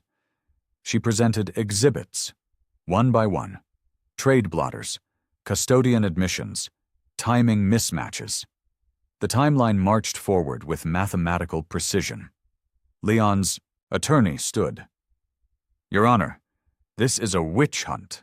My client operates lawfully. These allegations are unfounded. Then explain the Sunday trades, the judge said. System errors, the attorney said. 15 system errors on the same day? The judge asked. All in the same direction? All creating inflated values? The attorney hesitated. Miriam felt her breath catch. The judge saw it, the pattern, the impossibility of coincidence. Dr. Cole, the judge said, do you have actuarial analysis? Miriam nodded to Rosa. Rosa stood, presented her calculations. Clear, methodical, devastating. If valuations are accurate, Rosa said, positions should generate proportional cash flow. They don't. The gap is $80 million. A murmur ran through the gallery. Someone gasped. Miriam heard it, the moment reality penetrated. The judge took a recess. 15 minutes. Miriam sat, felt her heart race. Leon stood near his attorneys. His face was tight now, anger replacing confidence. Haruto leaned close. You did well. It's not over, Miriam said. No, he said, but you're winning. The judge returned. Everyone stood, then sat. The courtroom went silent. I've reviewed the evidence, Judge Holder said. I find sufficient cause for emergency relief. Leon's attorney stood. Your Honor, this will devastate. Sit down, counsel, the judge said. He sat. The room held its breath. I'm granting a temporary freeze on $3 billion in assets, the judge said, effective immediately, pending full examination and hearing on permanent relief. The gallery erupted. Quiet chaos. Journalists typing, pensioners crying. Leon's face went white. Miriam sat very still, felt Rosa's hand squeeze hers, felt tears threaten but held them back. This was not triumph. This was accountability. The judge banged her gavel. Order! This courtroom will have order. Silence returned. Fragile. Temporary. Dr. Cole, the judge said, you will coordinate with the court-appointed monitor, provide full access to your files, continue your examination. Yes, Your Honor, Miriam said. Mr. Vargas, the judge said, you will comply with all requests for documentation. Any attempt to move assets or destroy evidence will result in contempt charges. Do you understand? Leon stood slowly. Yes, Your Honor. His voice was flat, defeated. Miriam looked at him, felt no joy, only sadness, waste, all that talent and privilege squandered on greed. The hearing ended. The courtroom emptied slowly.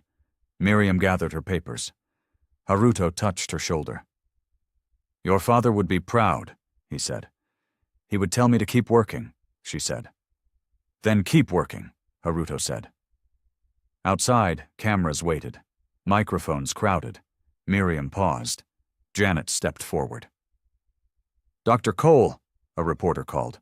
How does it feel? Miriam thought about the question. How did it feel? To freeze $3 billion, to stop a billionaire, to stand up after being humiliated. It feels like the law working, she said. As it should. Do you think Leon Vargas committed fraud? Another reporter asked. I think the evidence speaks for itself, Miriam said. That's for courts to decide. She walked away. Rosa and Janet followed. They reached Miriam's car, stood in the parking garage, the moment finally settling. We did it, Rosa said. We started, Miriam said. Now comes the hard part. What's harder than this? Rosa asked. Proving it all, Miriam said. In a full trial, against the best lawyers money can buy. But tonight they had this, a freeze, protection for pensioners, a moment when truth mattered more than power. Miriam drove home, thought about calling Andre, but she was too tired, too overwhelmed. Tomorrow she would share.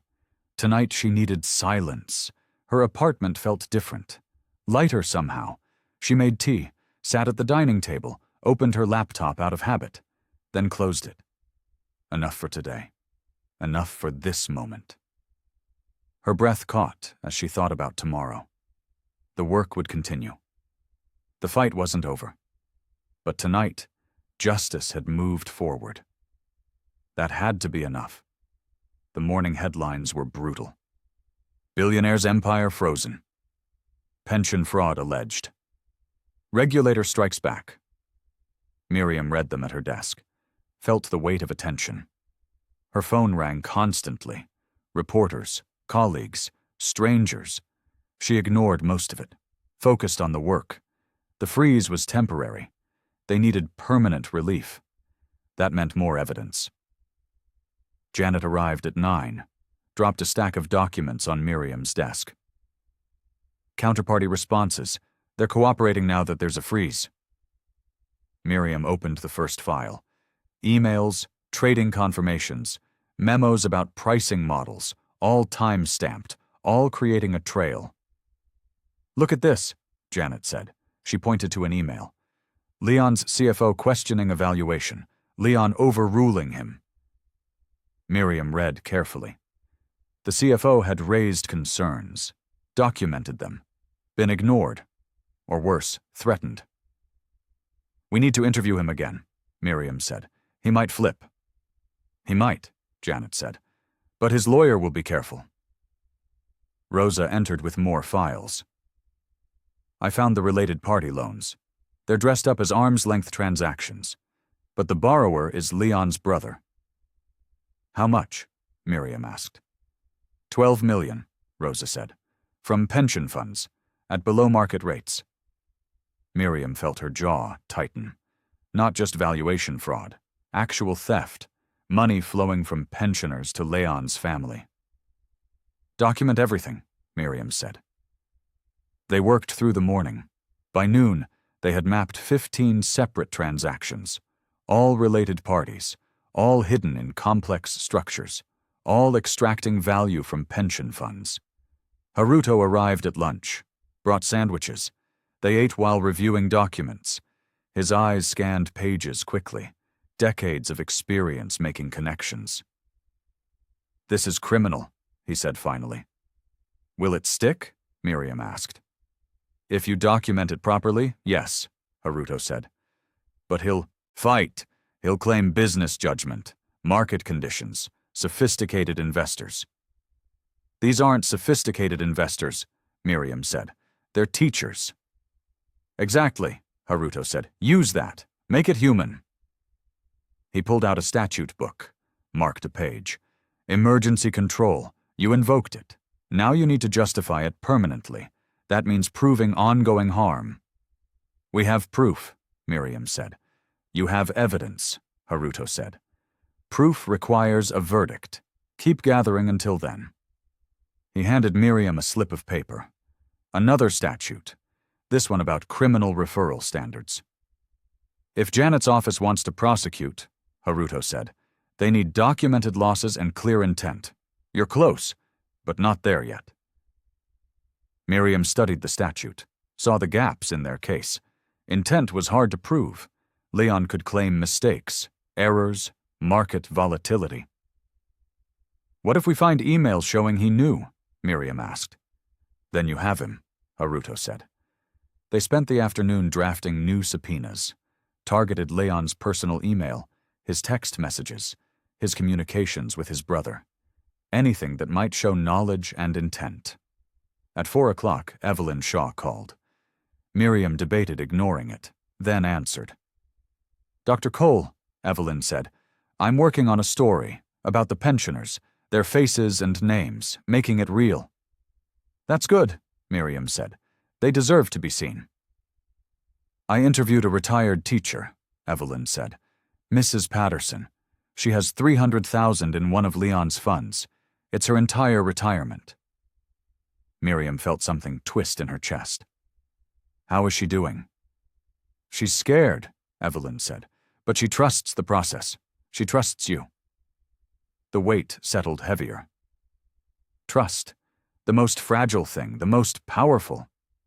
Tell her I'm working every day, Miriam said. I will, Evelyn said. And Dr. Cole? Thank you. for not giving up.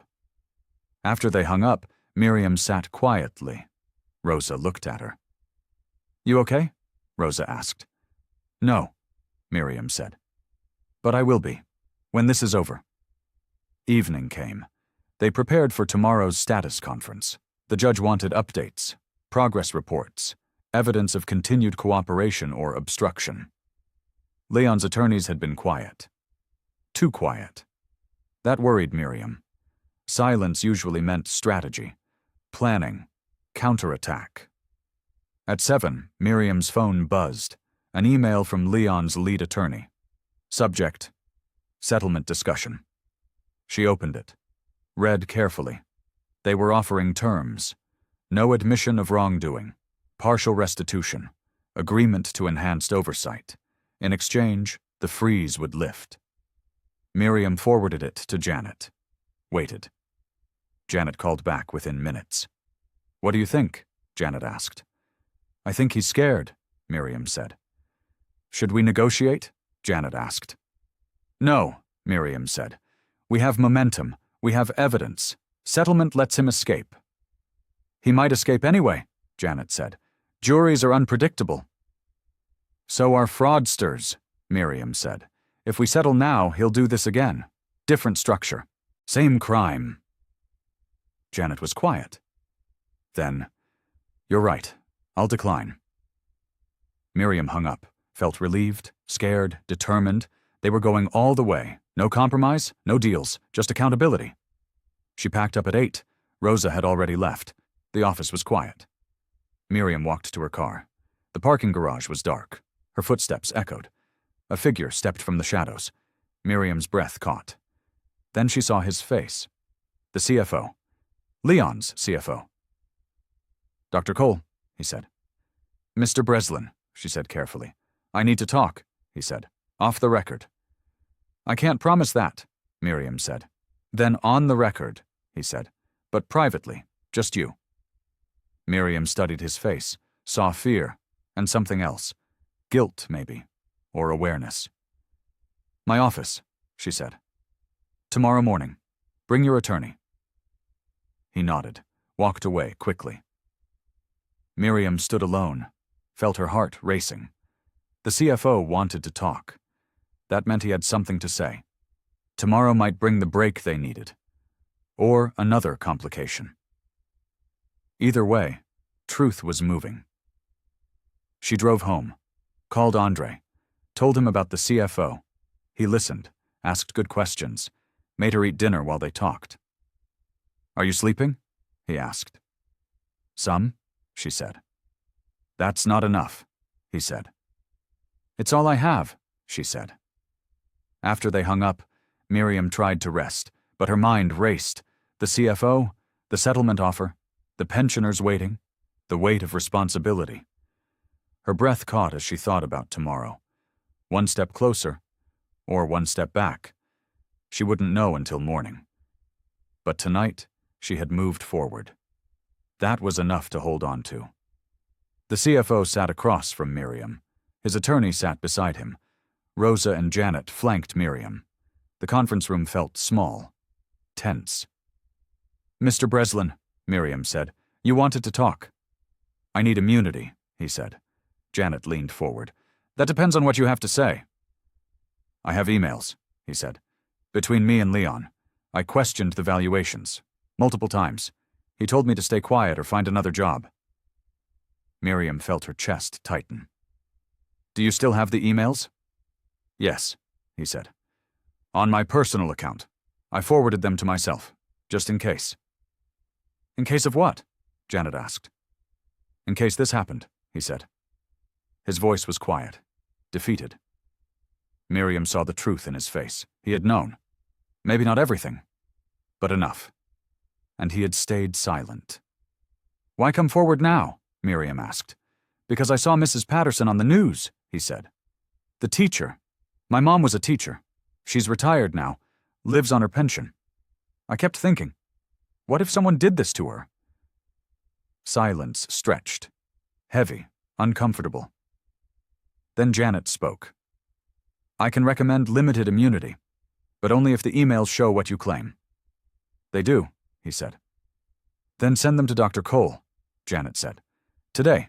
We'll review. If they're substantive, we'll draft an agreement. Breslin nodded. Stood. Left with his attorney. The door closed. Miriam looked at Janet. Can we trust him? Miriam asked. We verify, Janet said. Trust isn't required. An hour later, the emails arrived. Miriam opened them carefully, read each one. Rosa read over her shoulder. Janet took notes. This one, Rosa said. She pointed to a message dated 6 months ago. Breslin asks about a position marked at 40 million, says the broker quote is 30 million, asks which is correct. Miriam scrolled to Leon's response. Use our model. Brokers don't understand complexity. That's not an answer, Rosa said. It's an evasion, Miriam said, and it shows knowledge. They read further. More questions from Breslin, more dismissals from Leon. A pattern of concern met with arrogance, of warnings ignored. This is it, Janet said. This is intent. He knew the valuations were wrong. He ordered them anyway. Miriam felt something cold and certain settle. They had him. Not just on negligence, on deliberate fraud. We need to supplement our filing, Miriam said. Agreed, Janet said. I'll draft the motion. You get Breslin's formal declaration. They worked through lunch. By 3 o'clock, Breslin had signed a declaration. By 5, the supplemental motion was filed. By 6, Leon's attorneys were calling, angry, desperate. This is manufactured evidence, Leon's lead attorney said. No, Miriam said. This is actual evidence. There's a difference. Breslin is lying, the attorney said. Then put Leon on the stand, Miriam said. Let him explain under oath. Silence, then the call ended. Miriam sat back, felt exhausted, triumphant, terrified. Rosa was smiling. We're going to win. Maybe, Miriam said, if we don't make mistakes. That evening Miriam went home early, a rare gift. She made dinner, real dinner, pasta, salad, wine. Andre joined her. They ate in comfortable silence. How close are you? He asked. Very close, she said. And then what? He asked. Then a trial, she said. If Leon doesn't settle. Will he settle? Andre asked. I don't know, she said. His ego might not allow it. Andre refilled her wine. Mom, have you thought about what happens after? When this is over? No, she said honestly. Maybe you should, he said.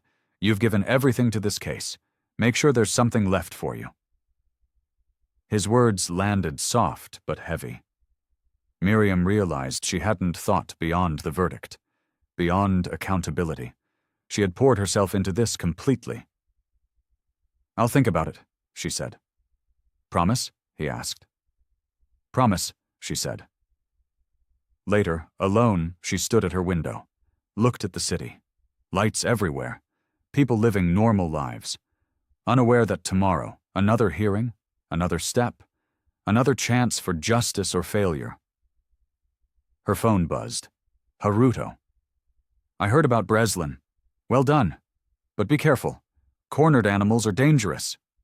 She typed back. I know. But did she? Miriam had faced resistance, obstacles, threats.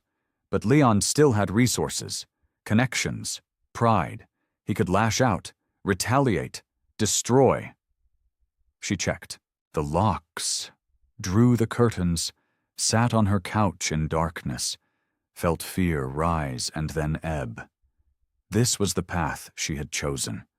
There was no turning back. Tomorrow they would file the supplemental evidence. The judge would review. The case would strengthen or weaken. Everything would continue moving forward. Miriam's breath caught. She thought about that first day. Leon's smirk, her hand hanging. The humiliation that sparked everything. It felt distant now, like someone else's memory. She wasn't that person anymore. Or maybe she was exactly that person. Just revealed. Sleep came eventually, dreamless, deep. The sleep of people who have done their duty, who have stood up, who have pushed back against power. Tomorrow would bring more work, more evidence, more resistance. But tonight, she rested. And that was enough. The voicemail came at 3 a.m. Miriam woke to her phone, buzzing. Saw unknown number. Let it go to voicemail. Then listened, heavy breathing. Then a voice, male, distorted. End the exam or we end your career. This is your last warning. Static. Then nothing. Miriam sat up in bed, felt her heart pounding, played it again. The threat was clear, specific, terrifying. She saved the file, called the police.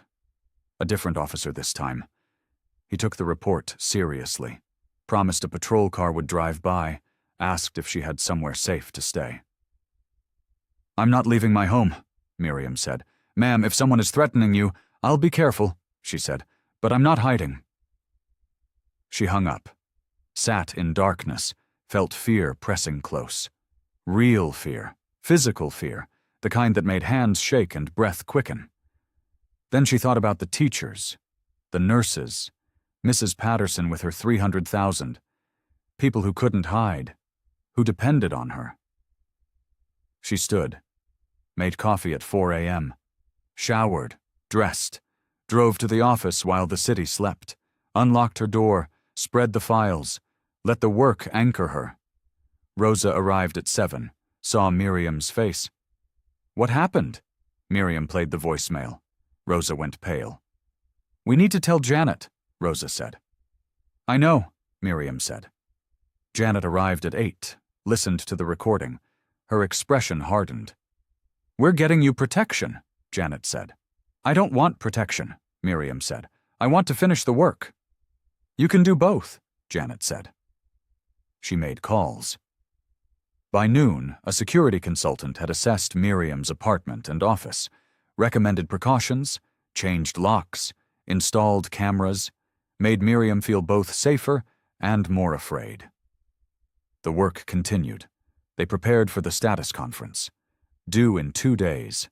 The judge wanted updates on the freeze, evidence of cooperation, plans for permanent relief.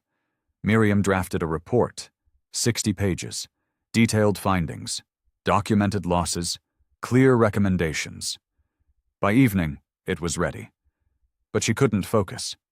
The threat lingered. Every shadow felt dangerous. Every footstep suspicious. Andre called at 8. "Are you okay?" Rosa texted me. "I'm fine," Miriam lied. "No, you're not," he said. "Come stay with me." "I can't," she said. "I have work."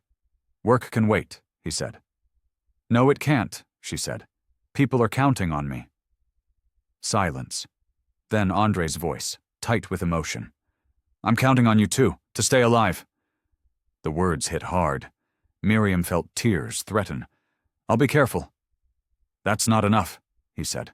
"It's all I can promise," she said. After they hung up, Miriam sat in her office. Alone. The building silent around her. She thought about quitting, walking away, letting someone else finish. But who? No one else had seen what she'd seen, documented what she'd documented, suffered what she'd suffered. This was her case, her fight, her responsibility. She packed up at 9, walked to her car. The parking garage felt menacing. Every corner a threat. She unlocked her car quickly, locked the doors, drove home checking mirrors constantly. At home, the new locks felt strange. The cameras blinked red. She made tea, sat at the dining table, opened her laptop, reviewed the evidence one more time. The trades, the emails, Breslin's declaration, everything solid, everything true. Tomorrow they would file the status report. The judge would review, the case would continue, unless someone stopped it, unless fear won. Miriam closed the laptop, looked at her hands. They were shaking slightly. She made fists, then released, steadied herself. You didn't come this far to quit, she said aloud. Her voice sounded small in the empty apartment, but real, true. She had faced humiliation, obstacles, resistance, threats, and kept going. One more threat wouldn't stop her. It couldn't. She went to bed early, set multiple alarms, kept her phone close, slept fitfully, woke often, checked the cameras, saw nothing but shadows. Dawn came slowly, gray light, cold air. Miriam dressed in darkness, left before sunrise, drove to the office as the city woke. Rosa met her at 7:30, brought coffee and breakfast, sat with her in silence. Sometimes presence mattered more than words. "Thank you," Miriam said. "For what?" Rosa asked. "For staying," Miriam said. "Where else would I go?" Rosa asked. "You taught me this matters." Miriam felt her throat tighten. She had taught Rosa, but Rosa had taught her too, about courage, about persistence, about believing truth could win. They filed the status report at 9, sent copies to all parties, waited for responses. The silence felt loud. At noon, Leon's attorneys responded. 45 pages, attacking Breslin's credibility, claiming the freeze was causing irreparable harm, demanding immediate relief. Miriam read it carefully, saw desperation beneath the legal language. They were losing, and they knew it. "They're scared," Rosa said. "Good," Miriam said. "They should be." Evening brought another voicemail. Unknown number. She almost didn't listen. Then did. Same distorted voice. "You can't hide behind the law forever." Miriam saved it. Called the police again. They promised more patrols. Asked again about protective custody. "I'm not hiding," Miriam said again. She hung up, felt her breath catch. Fear was becoming familiar, a constant companion. She learned to work around it, through it. At home, she checked every lock, every window, every shadow. Then sat at her table, opened her laptop, worked until exhaustion forced sleep. Tomorrow was the status conference. The judge would decide if the freeze continued, if the case had merit, if Miriam's work was enough. She had done everything possible, documented every fact, followed every procedure. Now the law would decide. Her hands were steady as she closed her laptop. Fear hadn't won. Not today. Maybe not ever. She went to bed feeling both terrified and determined. The combination was strange but necessary. This was what courage looked like. Not fearlessness, just refusing to let fear decide. Tomorrow she would walk into that courthouse, present her case, let truth speak. Whatever happened after, she would live with. But tonight, she rested. And that was a victory in itself. Judge Holder's chambers felt smaller this time. Miriam sat beside Janet. Leon's 3 attorneys filled the other side. The judge read through her glasses. Silent. Focused. "I've reviewed the supplemental filing," Judge Holder said. "Mr. Breslin's emails are damaging." Leon's lead attorney stood. "Your Honor, Breslin is a disgruntled employee seeking revenge." "He's a cooperating witness seeking immunity," Janet said. "There's a difference." The judge's eyes found Miriam. "Dr. Cole, you've alleged ongoing fraud. Can you prove imminent harm to beneficiaries?" "Yes, Your Honor," Miriam said. "The next redemption window opens in 3 weeks. If investors try to withdraw based on false valuations, the money won't be there." "How can you be certain?" the judge asked. "We've reconciled reported values against verified holdings," Miriam said. "The gap is documented, $80 million. Leon's attorney shifted. "Those are estimates, not facts." "They're calculations based on his own records," Miriam said. Judge Holder tapped her pen. The sound filled the small room. Miriam felt her chest tighten. Everything depended on this moment, this decision. "I'm concerned about the threats against Dr. Cole," the judge said. Miriam blinked. Your Honor? The voicemails, the judge said. They're in the record. Someone is trying to intimidate a regulator. That concerns me greatly. Leon's attorney's face went pale. We have no knowledge of those threats. I didn't suggest you did, the judge said, but they exist, and they suggest someone feels threatened by this examination.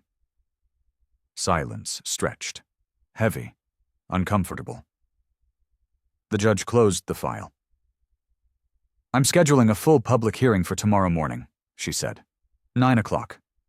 Dr. Cole, I want your complete findings. Every document, every witness, everything. Yes, Your Honor, Miriam said. And I want supplemental custodian declarations, the judge said. If positions are phantom, the custodian needs to admit that under oath.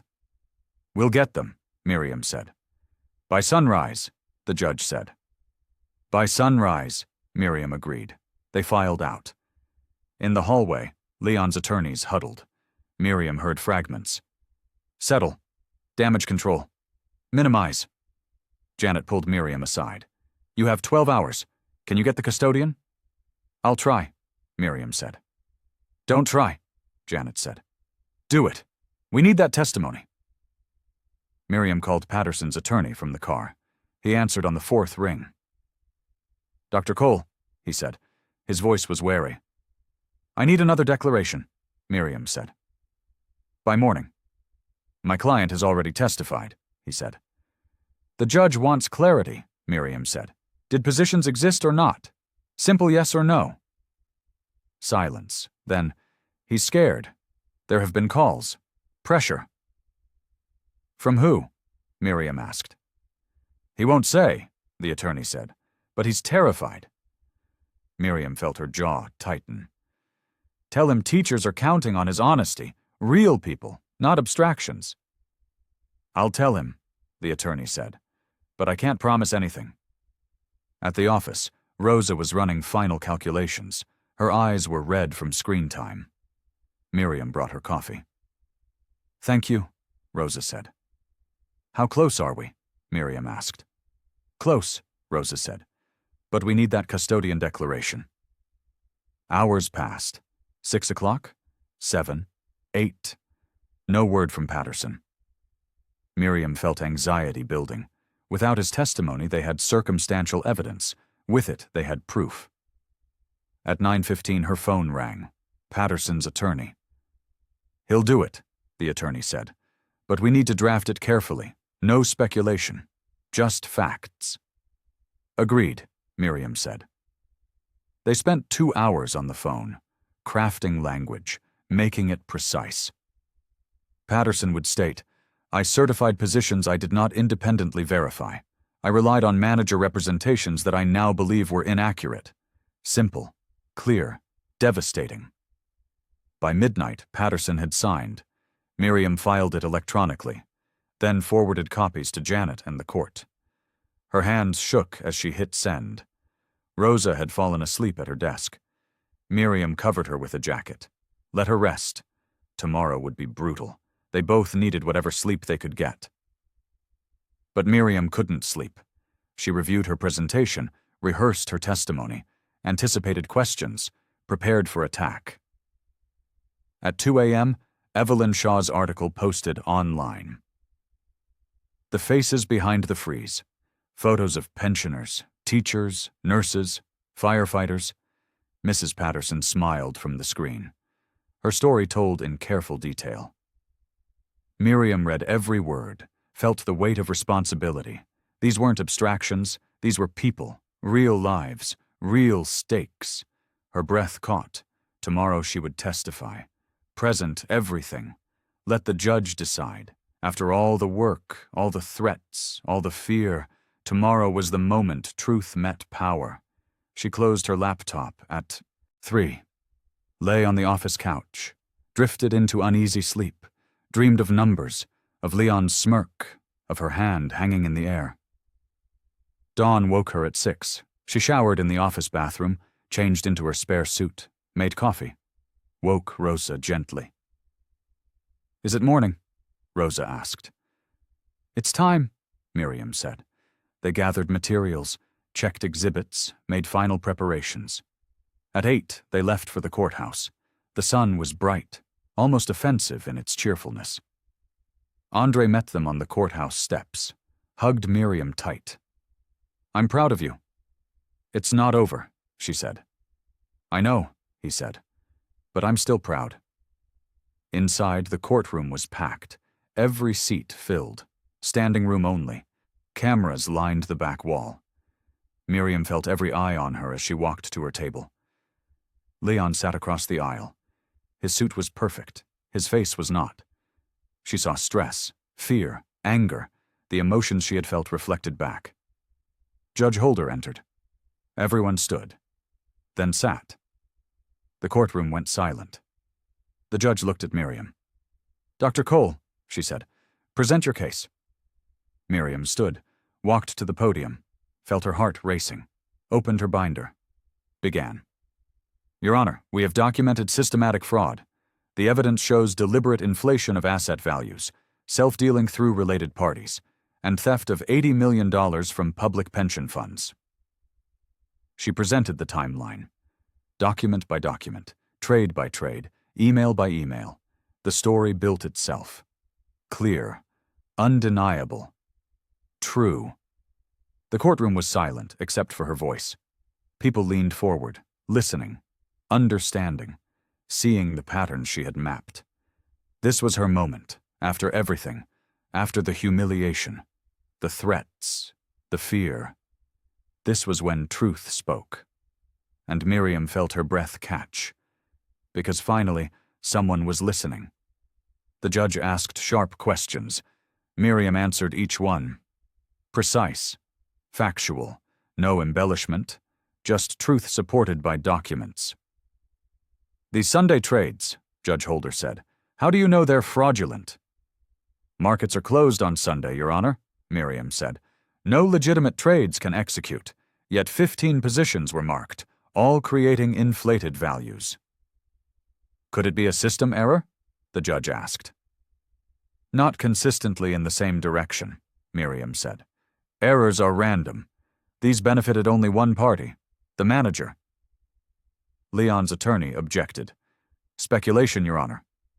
"It's mathematical analysis," Miriam said, "based on his own records."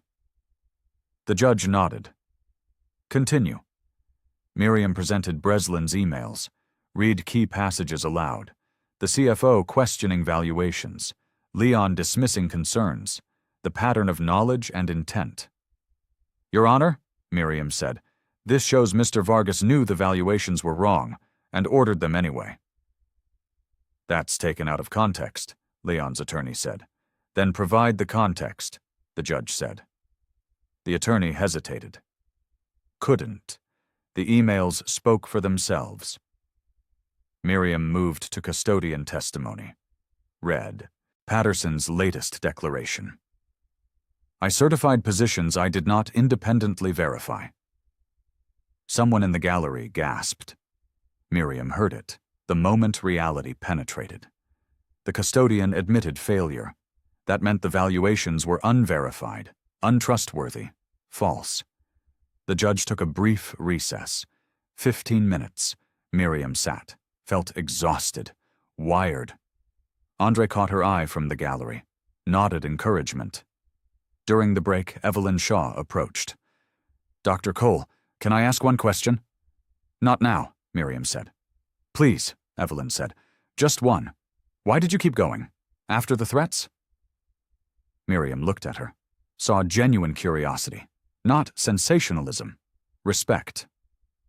"Because people were counting on me," Miriam said simply. Evelyn wrote it down, nodded, walked away. That single quote would lead her article. Simple, true, human. The judge returned. Everyone stood, sat. The room went silent again. "I want to hear from Mr. Vargas," the judge said. Leon's attorneys conferred. Whispered urgently.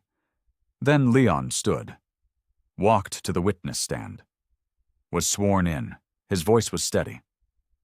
"Mr. Vargas," his attorney asked, "did you intentionally defraud investors?" "No," Leon said. I ran a legitimate business. Did you falsify valuations? The attorney asked. I used industry-standard models, Leon said. The attorney sat. Janet stood. Her voice was calm. Mr. Vargas, did you read Mr. Breslin's emails? I receive hundreds of emails daily, Leon said.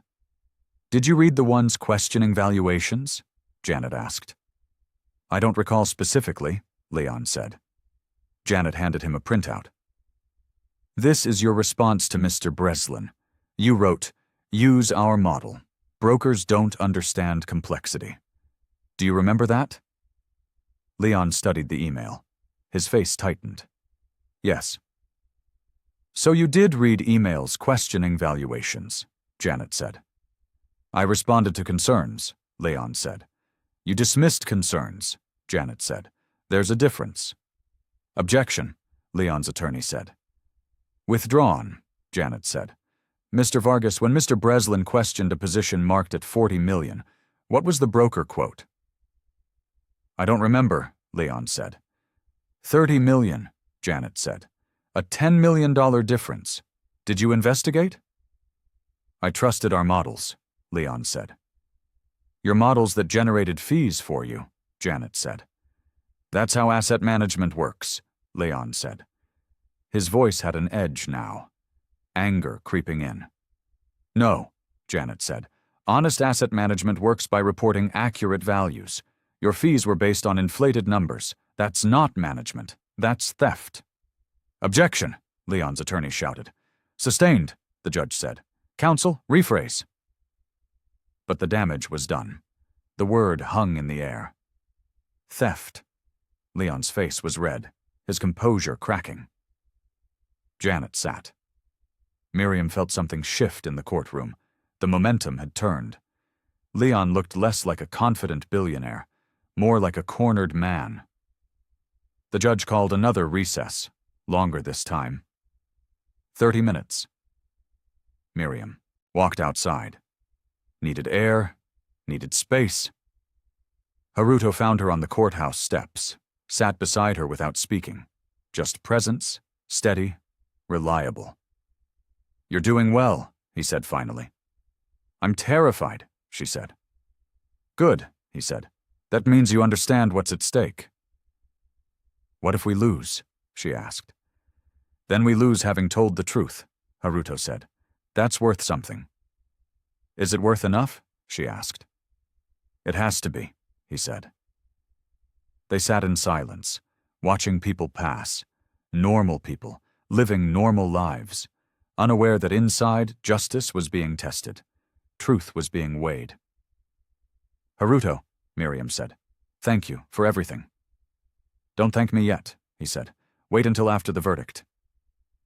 They returned inside. The courtroom was fuller now. More media. More observers. Word had spread. This was becoming a spectacle. Miriam hated that, but understood it. The judge returned, called for closing arguments. Leon's attorney went first, spoke for 20 minutes, defended complexity, blamed market conditions, painted Leon as victim. Then Janet stood. Her voice was quiet, powerful. Your Honor, this is not complicated. A manager reported false values, generated false fees, stole real money from real people, teachers, nurses, firefighters, people who trusted the system, people Dr. Cole protected by doing her job with courage and integrity. She sat. The courtroom was silent. The judge looked at Miriam. Something passed between them. Recognition? Respect. I'll have a decision shortly, Judge Holder said. Court is in recess. Everyone stood, filed out slowly. Miriam felt numb. Everything was done. The evidence presented, the arguments made. Now they waited. Rosa touched her arm. However this goes, you did everything right. I hope so, Miriam said. I know so, Rosa said. They waited in a conference room. Janet, Rosa, Haruto, Andre joined them. No one spoke much, just sat with the weight, the uncertainty. An hour passed, then 2. Miriam felt her chest tighten. What was taking so long? Good sign? Bad sign? No way to know. At 4 o'clock, the clerk appeared. Judge is ready. They filed back in. The courtroom was still packed. Everyone stood as Judge Holder entered. She carried a folder. Her expression was unreadable. Miriam felt her breath catch. This was it. The moment everything changed, or stayed the same, the moment justice either worked or failed. The judge sat. Everyone sat. Silence wrapped around them. Heavy, expectant. "I've reviewed all evidence," Judge Holder said, "and I'm prepared to rule." Miriam's hands gripped the table. Her heart pounded. Time seemed to slow. Everything focused on the judge's next words. This was the moment. After everything, after all of it, now, the judge hadn't ruled yet. She called for one more night of consideration. Major decisions deserved careful thought. The courtroom emptied in stunned silence. Miriam walked to her car in twilight.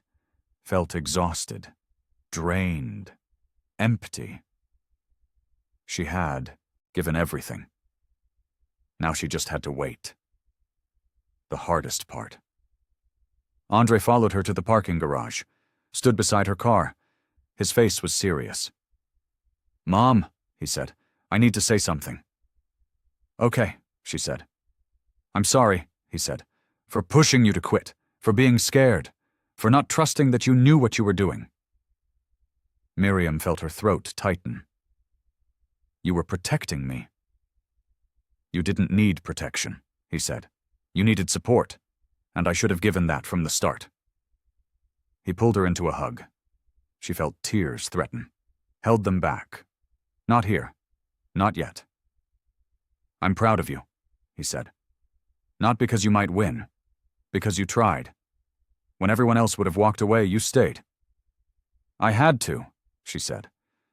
"I know," he said. "That's why I'm proud." They stood in the dim garage, mother and son, two people who loved each other, trying to navigate an impossible situation. "Come home with me," Andre said. "Don't be alone tonight." "I need to prepare," she said, "in case the judge has more questions tomorrow." "Then I'll come to your place," he said. "Make you dinner, keep you company." She almost said no, then saw his face. He needed this, needed to help, to feel useful. "Okay," she said. At her apartment, Andre cooked while she reviewed files. He made his father's recipe, chicken with rice, simple, comforting. The smell filled the small space, made it feel like home. They ate at the dining table, talked about everything except the case, his students, her garden, the movie they still hadn't seen, normal things, safe things. After dinner, Andre washed dishes. Miriam sat on the couch, felt the weight settle fully. Tomorrow the judge would rule. Either the freeze would stand or it wouldn't. Either justice would prevail or it wouldn't. "Mom?" Andre said from the kitchen. "Yes," she said. "Do you regret it?" he asked. "Starting all this?" Miriam thought about the question, remembered that first day. Leon's smirk, her hand hanging, the choice to proceed instead of retreat. "No," she said. "Even if we lose, I don't regret it." "Why not?" he asked. "Because someone had to stand up," she said. "It happened to be me." Andre came to the living room, sat beside her. They sat in comfortable silence. Parent and child. Now both adults. Equals. "What happens if you lose?" he asked quietly. "I don't know," she said honestly. "Maybe nothing. Maybe everything. My reputation, my career, my peace of mind." "And if you win?" he asked. "Then pensioners are protected," she said. "And maybe the system works a little bit better." "That's all?" he asked. "No vindication? No satisfaction?" "That would be enough," she said. Andre shook his head, smiled slightly. "You're impossible." "I learned from the best," she said. They sat until midnight. Then Andre left. Made her promise to call if she needed anything. Checked the locks himself. Hugged her at the door.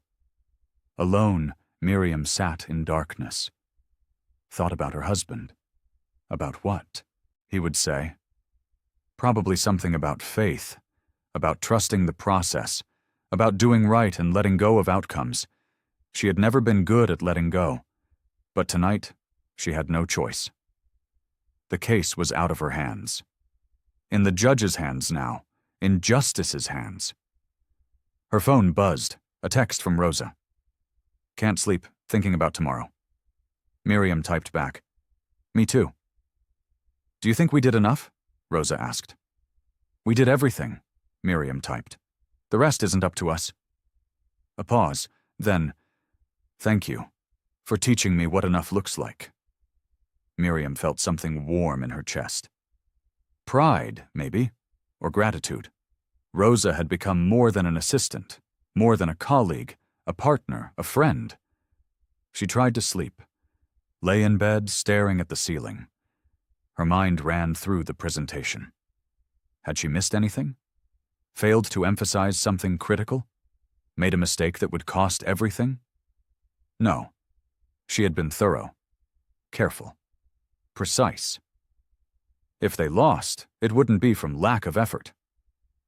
At 3 a.m., she gave up on sleep, made tea, sat at the dining table, opened her laptop, reviewed the evidence one final time. Not to find problems, just to remember why this mattered. Mrs. Patterson's face smiled from Evelyn's article. A teacher, 67, her entire retirement in Leon's funds, trusting, hopeful, vulnerable. Miriam felt her breath catch. This was why.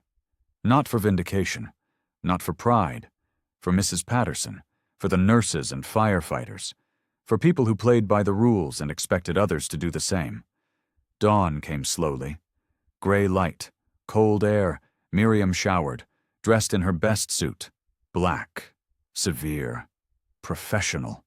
Today was Judgment Day. She drove to the office.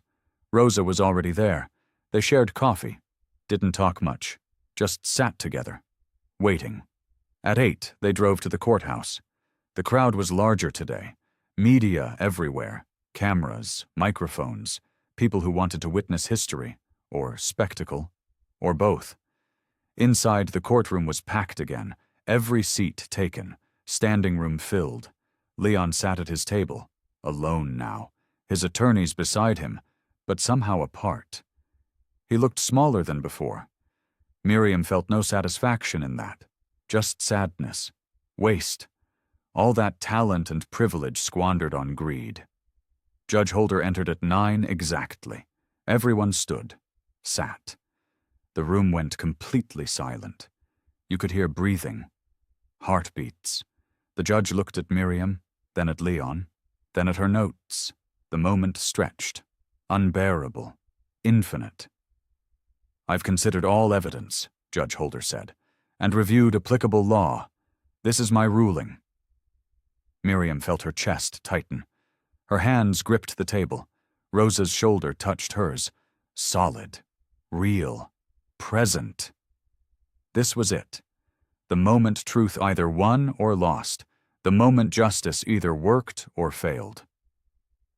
The judge opened her folder, began to read, and Miriam held her breath. "I find sufficient evidence of fraud," Judge Holder said. The courtroom erupted. Quiet chaos, people gasping, whispering. The judge's gavel cracked. "Order," she said. "This court will have order." Silence returned. Fragile, tense. The judge continued. "The evidence shows systematic falsification of asset values, self-dealing through related parties, and deliberate concealment from investors and regulators. Mr. Vargas knew or should have known that reported values were inaccurate. He proceeded anyway." Leon sat motionless. His face was pale, empty. His attorneys scribbled notes, looking for grounds to appeal, already planning the next fight. Dr. Cole's examination was thorough, professional, and appropriate, the judge said. Her findings are supported by substantial evidence. The threats against her are reprehensible and will be referred to law enforcement. Miriam felt her throat tighten. Validation. After everything, after the humiliation, the fear, the threats, someone was saying, "You were right." "As for relief," the judge said, "I'm granting the emergency asset freeze on a permanent basis pending full resolution. $3 billion will remain frozen. An independent monitor will be appointed. All investor redemptions will be processed through the monitor to ensure fairness." More gasps. Someone sobbed. Miriam turned, saw Mrs. Patterson in the gallery, the teacher, crying with relief, clutching another woman's hand. "Mr. Vargas," the judge said, "you will cooperate fully with the monitor and Dr. Cole's continued examination. Any attempt to move assets or destroy evidence will result in contempt charges and possible criminal referral. Do you understand?" Leon stood slowly. His voice was flat. "Yes, Your Honor." "Dr. Cole," the judge said, "you will work with the Attorney General's office to determine criminal exposure. This court commends your professionalism and courage." Miriam felt her breath catch. Commends. That word. That recognition. She nodded, couldn't speak yet. "This hearing is concluded," the judge said. Her gavel fell. Final.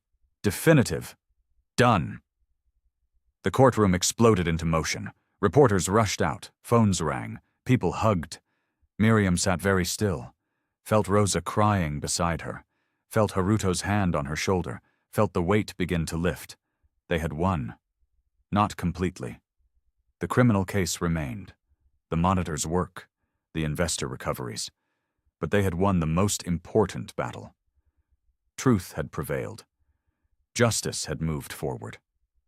Janet leaned over. "You did it." "We did it," Miriam said. "No," Janet said. "You did it. You started this.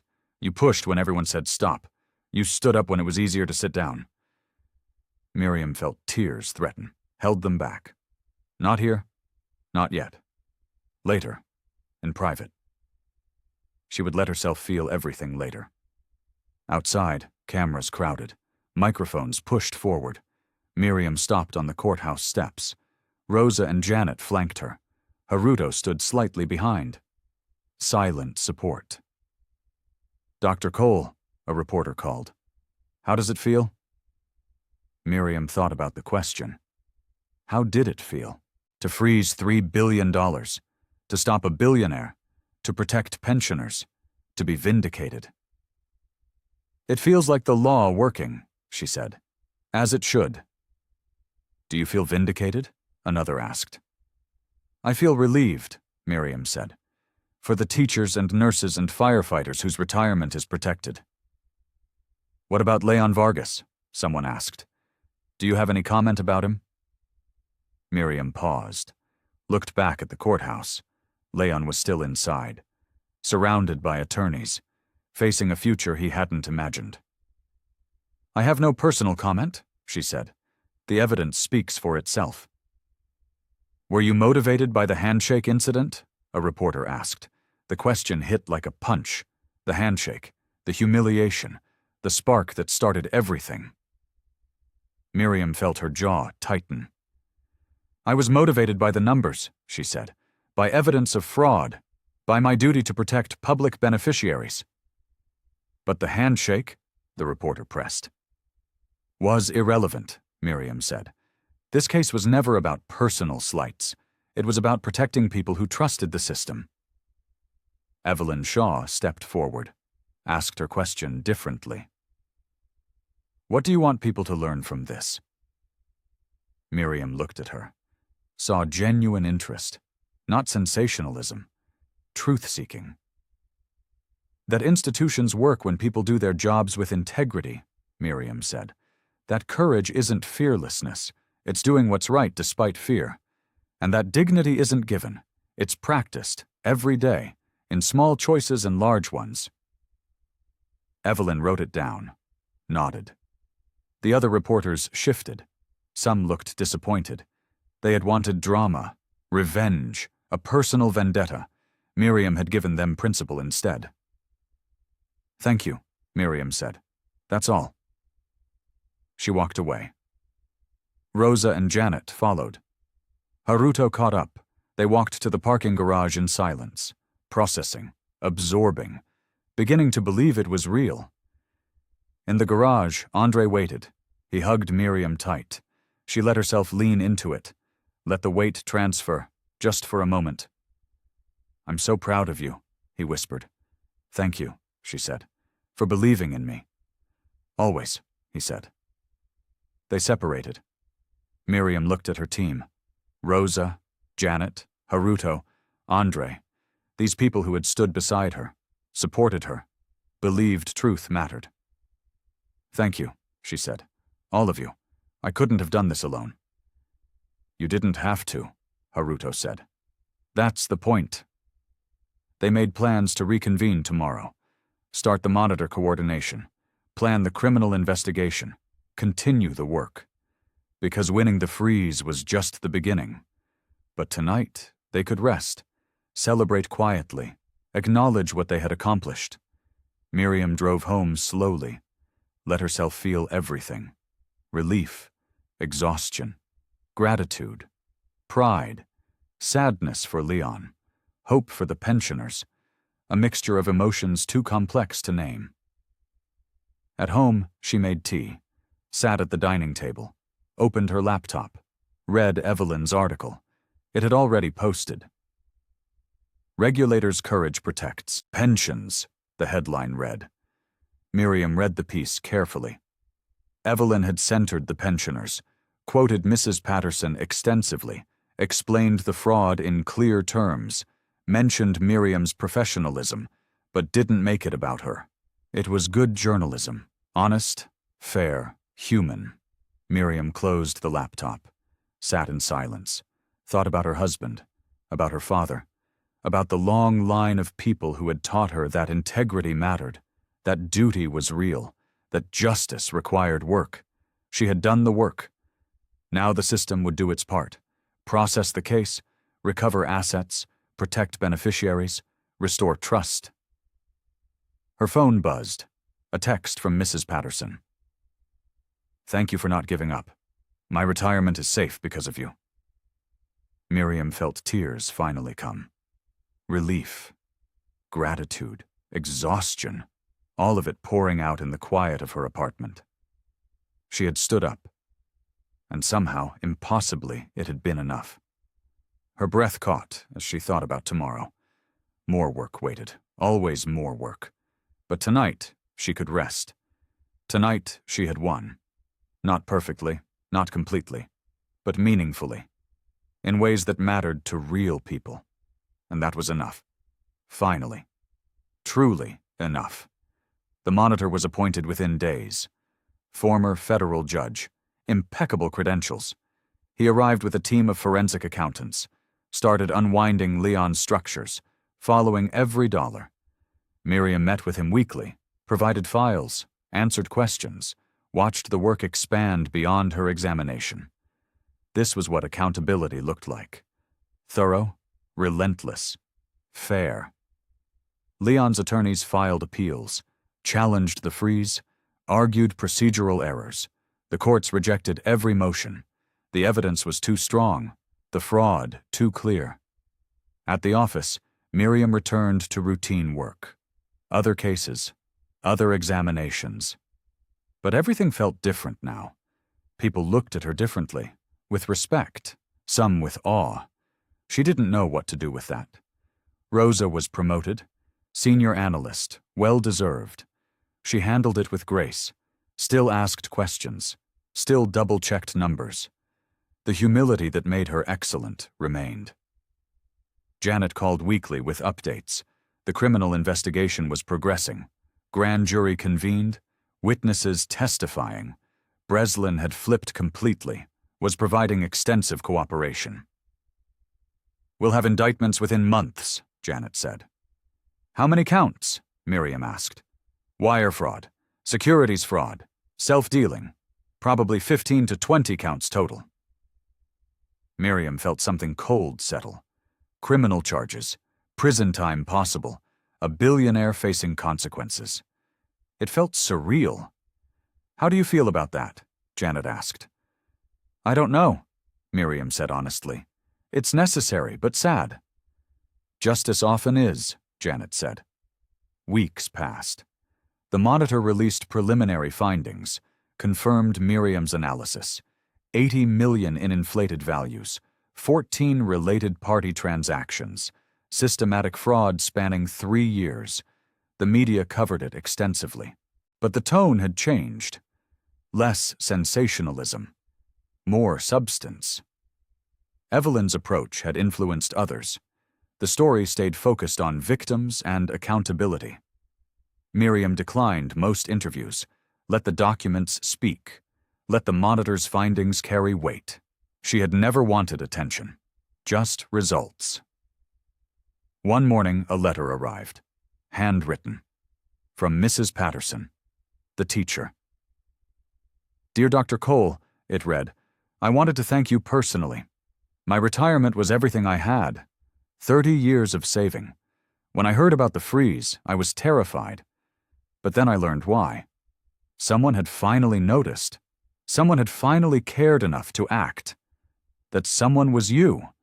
You saved not just my money, but my dignity, my trust that good people exist in positions of power. Thank you for being one of them. Miriam read it 3 times, felt her throat tighten. This was why. Not for headlines or recognition. For Mrs. Patterson. For dignity. For the belief that institutions could work when people did their jobs with courage. She framed the letter. Put it on her office wall, a reminder of what mattered. Andre visited regularly, proud but worried. He saw the exhaustion, the weight she still carried. When does it get easier? He asked over dinner one night. I don't know, she said. Maybe never. Maybe that's okay. Why okay? He asked. Because if it gets easy, she said, I might forget what's at stake. He nodded. Understanding. His father would have said the same thing. 3 months after the ruling, Leon Vargas was indicted. 18 counts.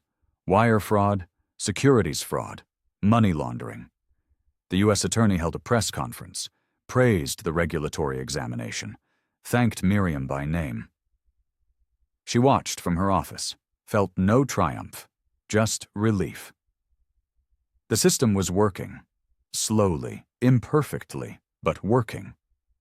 Leon's trial was scheduled for the following year. His attorneys promised vigorous defense, but the evidence was overwhelming.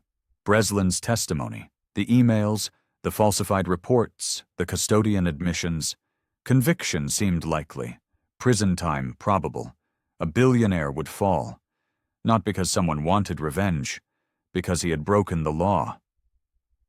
Miriam thought about that often, the difference between justice and vengeance. She had wanted justice, accountability, protection for victims, not Leon's suffering. His suffering was a consequence, not the goal. That distinction mattered. It kept the work clean, principled, focused on what mattered. At the office Christmas party, Miriam's director gave a speech, praised her work, called her an example. She felt uncomfortable with the attention, but accepted it gracefully. Afterward, younger analysts approached, asked for advice. She gave it simply. Follow the numbers, document everything, never let fear make your decisions. They listened, believing. She had shown them it was possible to stand up, to fight, to win. That mattered more than any headline. In January, the Monitor released his final report. Total losses, 92 million. Recovered assets, 78 million. Not perfect, but substantial. Pensioners would receive most of their money back. Mrs. Patterson sent another letter. I got my money, almost all of it. I can retire with dignity, thank you. Miriam cried, reading it. Relief, gratitude, exhaustion. The case was largely complete. Appeals remained. The trial loomed, but the emergency was over. The harm was stopped. The system had worked. She thought about the handshake. Leon's smirk, her hand hanging. That moment felt distant now, like another lifetime. She wasn't that person anymore. Or maybe she was exactly that person, just revealed, tested, proven. Her dignity hadn't come from Leon's recognition. It had come from her own choices, her own courage, her own work. He couldn't give it, and he couldn't take it away. That was the lesson, the truth beneath everything. Dignity was internal. Justice was work. Courage was showing up despite fear. She had done that. And somehow it had been enough. Leon Vargas had refused to shake her hand. So she had shut down $3 billion of his assets, not for revenge, for principle, for protection, for the belief that rules mattered and people deserved better. The story would be told many ways, by many people, each version slightly different. But the core remained. A regulator did her job, with courage, with integrity, with humanity, and that had been enough to change everything. Spring came slowly. Trees bloomed outside Miriam's office window, life continuing, normal rhythms returning. The case had receded from headlines, became background noise, exactly as it should. Miriam returned to regular examinations, smaller cases, less dramatic. But each one mattered. Each one protected someone. That was the work, not spectacle, service. Rosa thrived in her new role. Trained junior analysts, passed on what Miriam had taught her, the cycle continuing, knowledge becoming legacy. One Tuesday, an envelope arrived. Official, heavy paper. Miriam opened it carefully. An invitation to speak at a financial regulation conference. Her expertise requested, her experience valued. She accepted. Not because she wanted attention, because the story needed telling. The right way, focused on process and principle, not personality. The conference was in June. Miriam prepared carefully, wrote her remarks, practiced delivery, made it about the work, about regulatory courage, about protecting the vulnerable. Andre helped her rehearse, gave feedback, proud but honest. He had become her sounding board, her steady presence, just as she had been for him. "You're good at this," he said after a practice run. "At what?" she asked. "Teaching without preaching," he said. "Dad had that gift too." Miriam felt her throat tighten. She missed her husband, especially now. He would have been proud, would have celebrated quietly, would have reminded her the work wasn't finished. She knew it wasn't. Leon's trial approached. She would testify, face cross-examination, defend her findings under oath. The prospect was daunting, but necessary. Janet called weekly with preparation, trial strategy, expected questions, how to handle aggressive attorneys. Miriam took notes, studied, prepared like everything depended on her testimony, because maybe it did. "Are you nervous?" Janet asked. "Terrified," Miriam said. "Good," Janet said. "Overconfident witnesses make mistakes." The trial date was set. September, 7 months away. The defense filed motions, tried to exclude evidence, bar Miriam's testimony, challenge the monitor's findings. Every motion failed. The evidence was too strong, the documentation too thorough, the fraud too clear. Leon's attorneys were excellent, but excellence couldn't overcome truth. In May, Evelyn Shaw's book was announced. The $3 billion Handshake, How One Regulator Stopped a Billionaire. Miriam was conflicted. The story deserved telling. But she worried about lionization, about becoming a symbol rather than a person. Evelyn called to discuss. "I want to get it right." "Then focus on the pensioners," Miriam said. "They're the story, not me." "You're part of the story," Evelyn said. "I'm the regulator who did her job," Miriam said. "That shouldn't be remarkable." "But it is," Evelyn said. "That's the problem, and the hope." The conversation haunted Miriam. Evelyn was right. Doing your job shouldn't be heroic.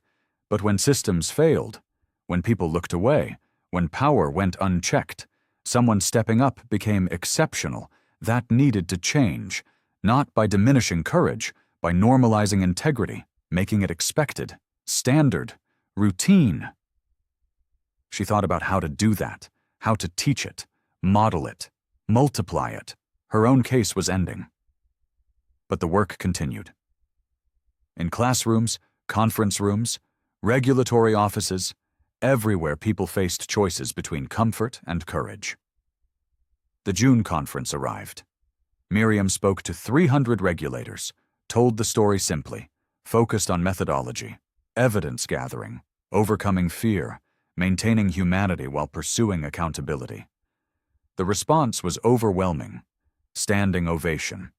Questions for hours. People wanting to know how to replicate her success. She gave them principles, not formulas. Follow the evidence. Document thoroughly. Don't let fear decide. Remember who you're protecting. Simple. True. Replicable. Anyone could do it, if they chose to.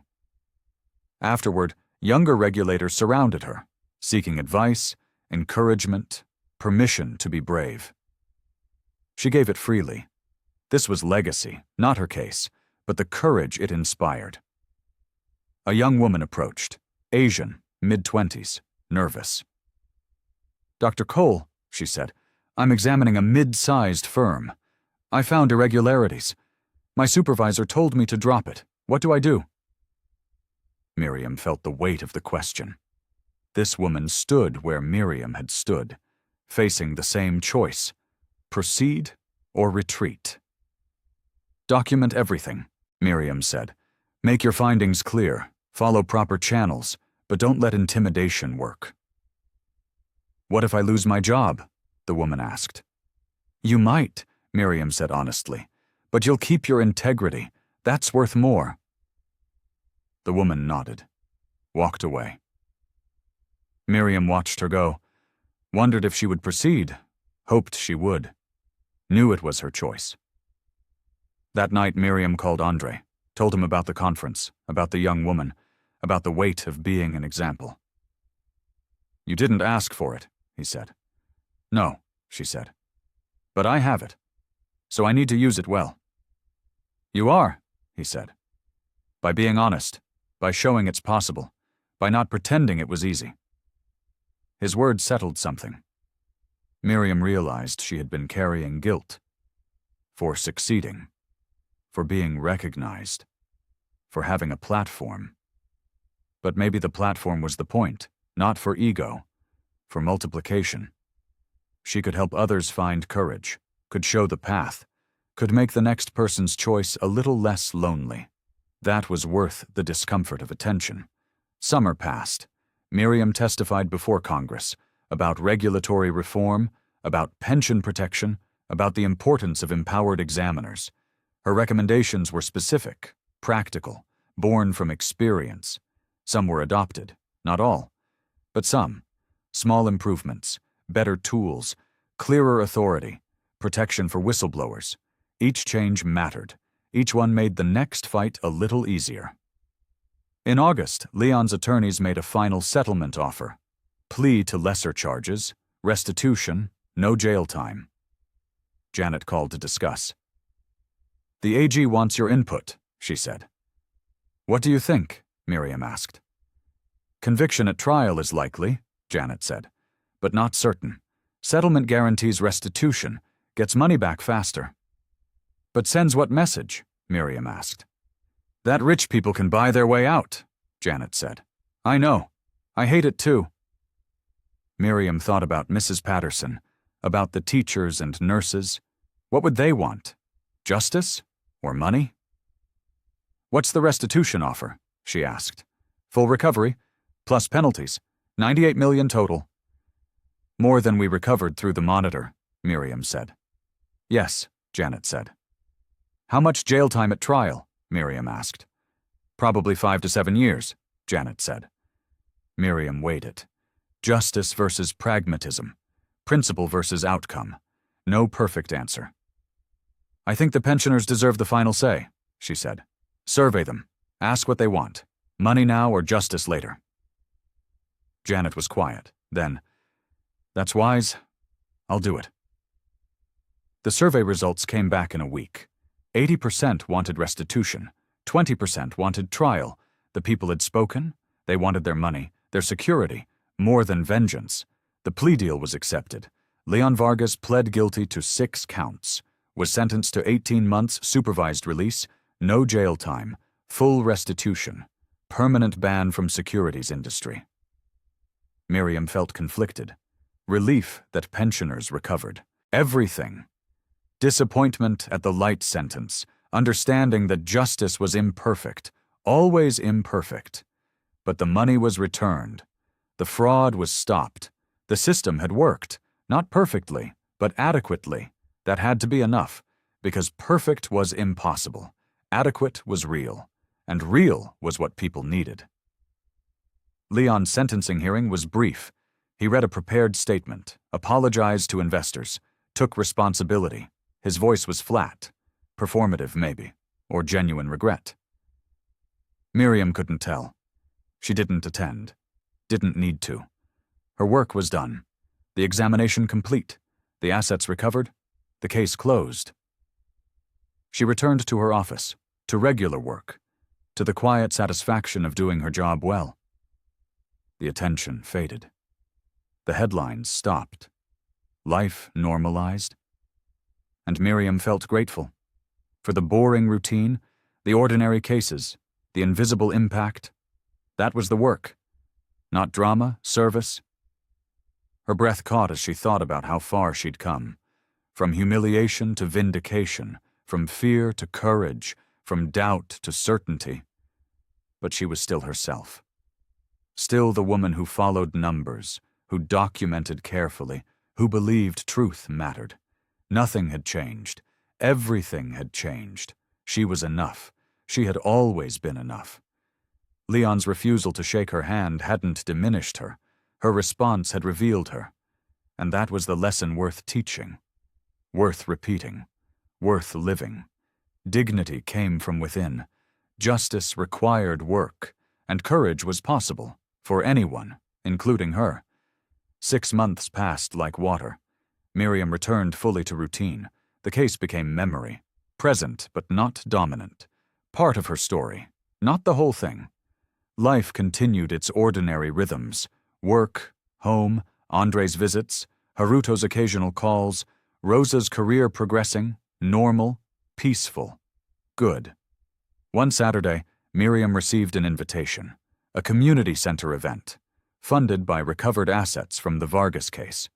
She almost declined, then reconsidered. This was the point, seeing impact, witnessing good. She drove to the center on a warm spring afternoon. The building was modest, brick, functional. A banner hung outside. Community Financial Literacy Program, funded by Pension Asset Recovery. Inside, folding chairs filled the gymnasium. Pensioners gathered. Teachers, nurses, firefighters, city workers, the people she had protected, now celebrating together. Mrs. Patterson saw her enter, rushed over, hugged her tight. Miriam was startled, touched, grateful. "You came," Mrs. Patterson said. "I was invited," Miriam said. "You're the guest of honor," Mrs. Patterson said. Miriam felt uncomfortable. She had done her job. Nothing more. But Mrs. Patterson pulled her to the front, introduced her to dozens of people, each one wanting to shake her hand. Thank her personally, a black woman from the fire department. "You saved my retirement." A white nurse. "My kids can go to college now."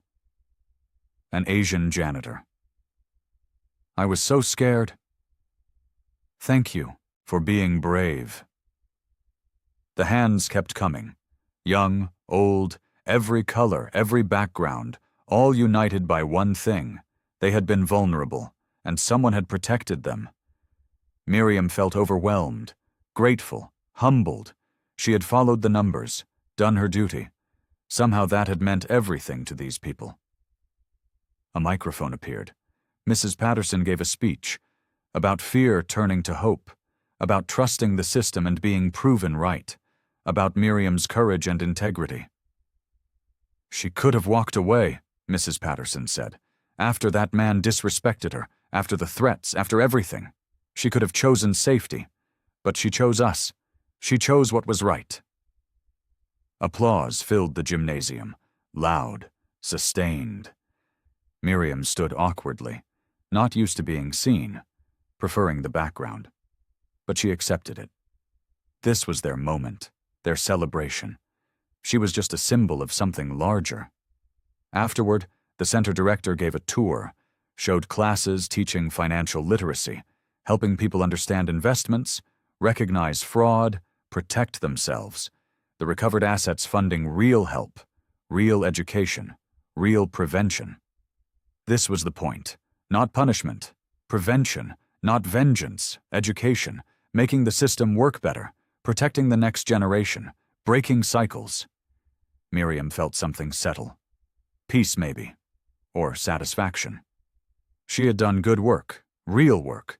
Work that multiplied beyond her. Evelyn Shaw was there, taking photos, interviewing pensioners. She caught Miriam's eye, smiled. They talked briefly. "How does it feel?" Evelyn asked. "Seeing the impact?" "Humbling," Miriam said. "I just did my job." "That's what makes it powerful," Evelyn said. "You made doing your job mean something." After the event, Miriam walked to her car slowly. The sun was setting, golden light touching everything. She felt tired, content, complete somehow. Her phone buzzed. "Andre, how was it?" "Good," she said, "really good." "I'm proud of you," he said. "Still, always." "Thank you," she said. She drove home through quiet streets, thought about the journey, from humiliation to triumph, from fear to courage, from doubt to certainty, but also from isolation to community, from individual to symbol, from one woman's courage to many people's hope. That was the real victory. Not stopping Leon, inspiring others, showing what was possible, making courage contagious. At home, she made tea, sat at the dining table. No laptop tonight, no files, just quiet reflection. She thought about her husband, about her father, about Haruto, about all the people who had shaped her understanding of duty and integrity. They would be proud. She knew that. More importantly, she was proud. Of herself, of her choices, of her courage. That self-respect mattered most. It anchored everything else. Her phone buzzed. A text from the young woman from the conference, the one examining a mid-sized firm. "I proceeded with the examination, found fraud, reported it. My supervisor wasn't happy, but I documented everything. Like you said, the firm was shut down today. Thank you for showing me it was possible." Miriam felt tears threaten. This was legacy, not her own case, the courage she inspired, the integrity she modeled, the multiplication of good. She typed back, "Proud of you. Keep going. You're protecting people who need you." The response was immediate. "I will, because you did." Miriam set down her phone, looked around her small apartment. Modest, comfortable, home. She had everything she needed. Not fame, not fortune, just peace, purpose, dignity. Leon Vargas had refused to shake her hand, tried to diminish her, thought her powerless. He had been wrong about everything. She wasn't powerless. She was principled, and principle was the strongest power. Quiet, steady, immovable. It couldn't be bought, or bullied, or broken. That was the lesson, the truth she carried forward. Dignity wasn't given. It was practiced. Every day. In choices large and small, in moments of courage and restraint. She had practiced it well, would continue practicing, not for recognition, for its own sake, because it was right, because it mattered, because she was enough. The evening settled around her, comfortable, peaceful, true. Miriam closed her eyes, breathed deeply, felt grateful for the journey, for the struggle, for the victory, but mostly for the peace that followed. The knowledge that she had done right, protected the vulnerable, stood up when it mattered, finished what she started. Her breath caught as she thought about tomorrow. More work waited. Other cases. Other people needing protection. The cycle continued. Forever. Endlessly. But tonight, she rested. In the knowledge that justice had been served, that courage had been rewarded, that truth had prevailed. She finally knew she was enough. Had always been enough. Would always be enough. And that certainty settled over her. Warm. Complete. True. She was home.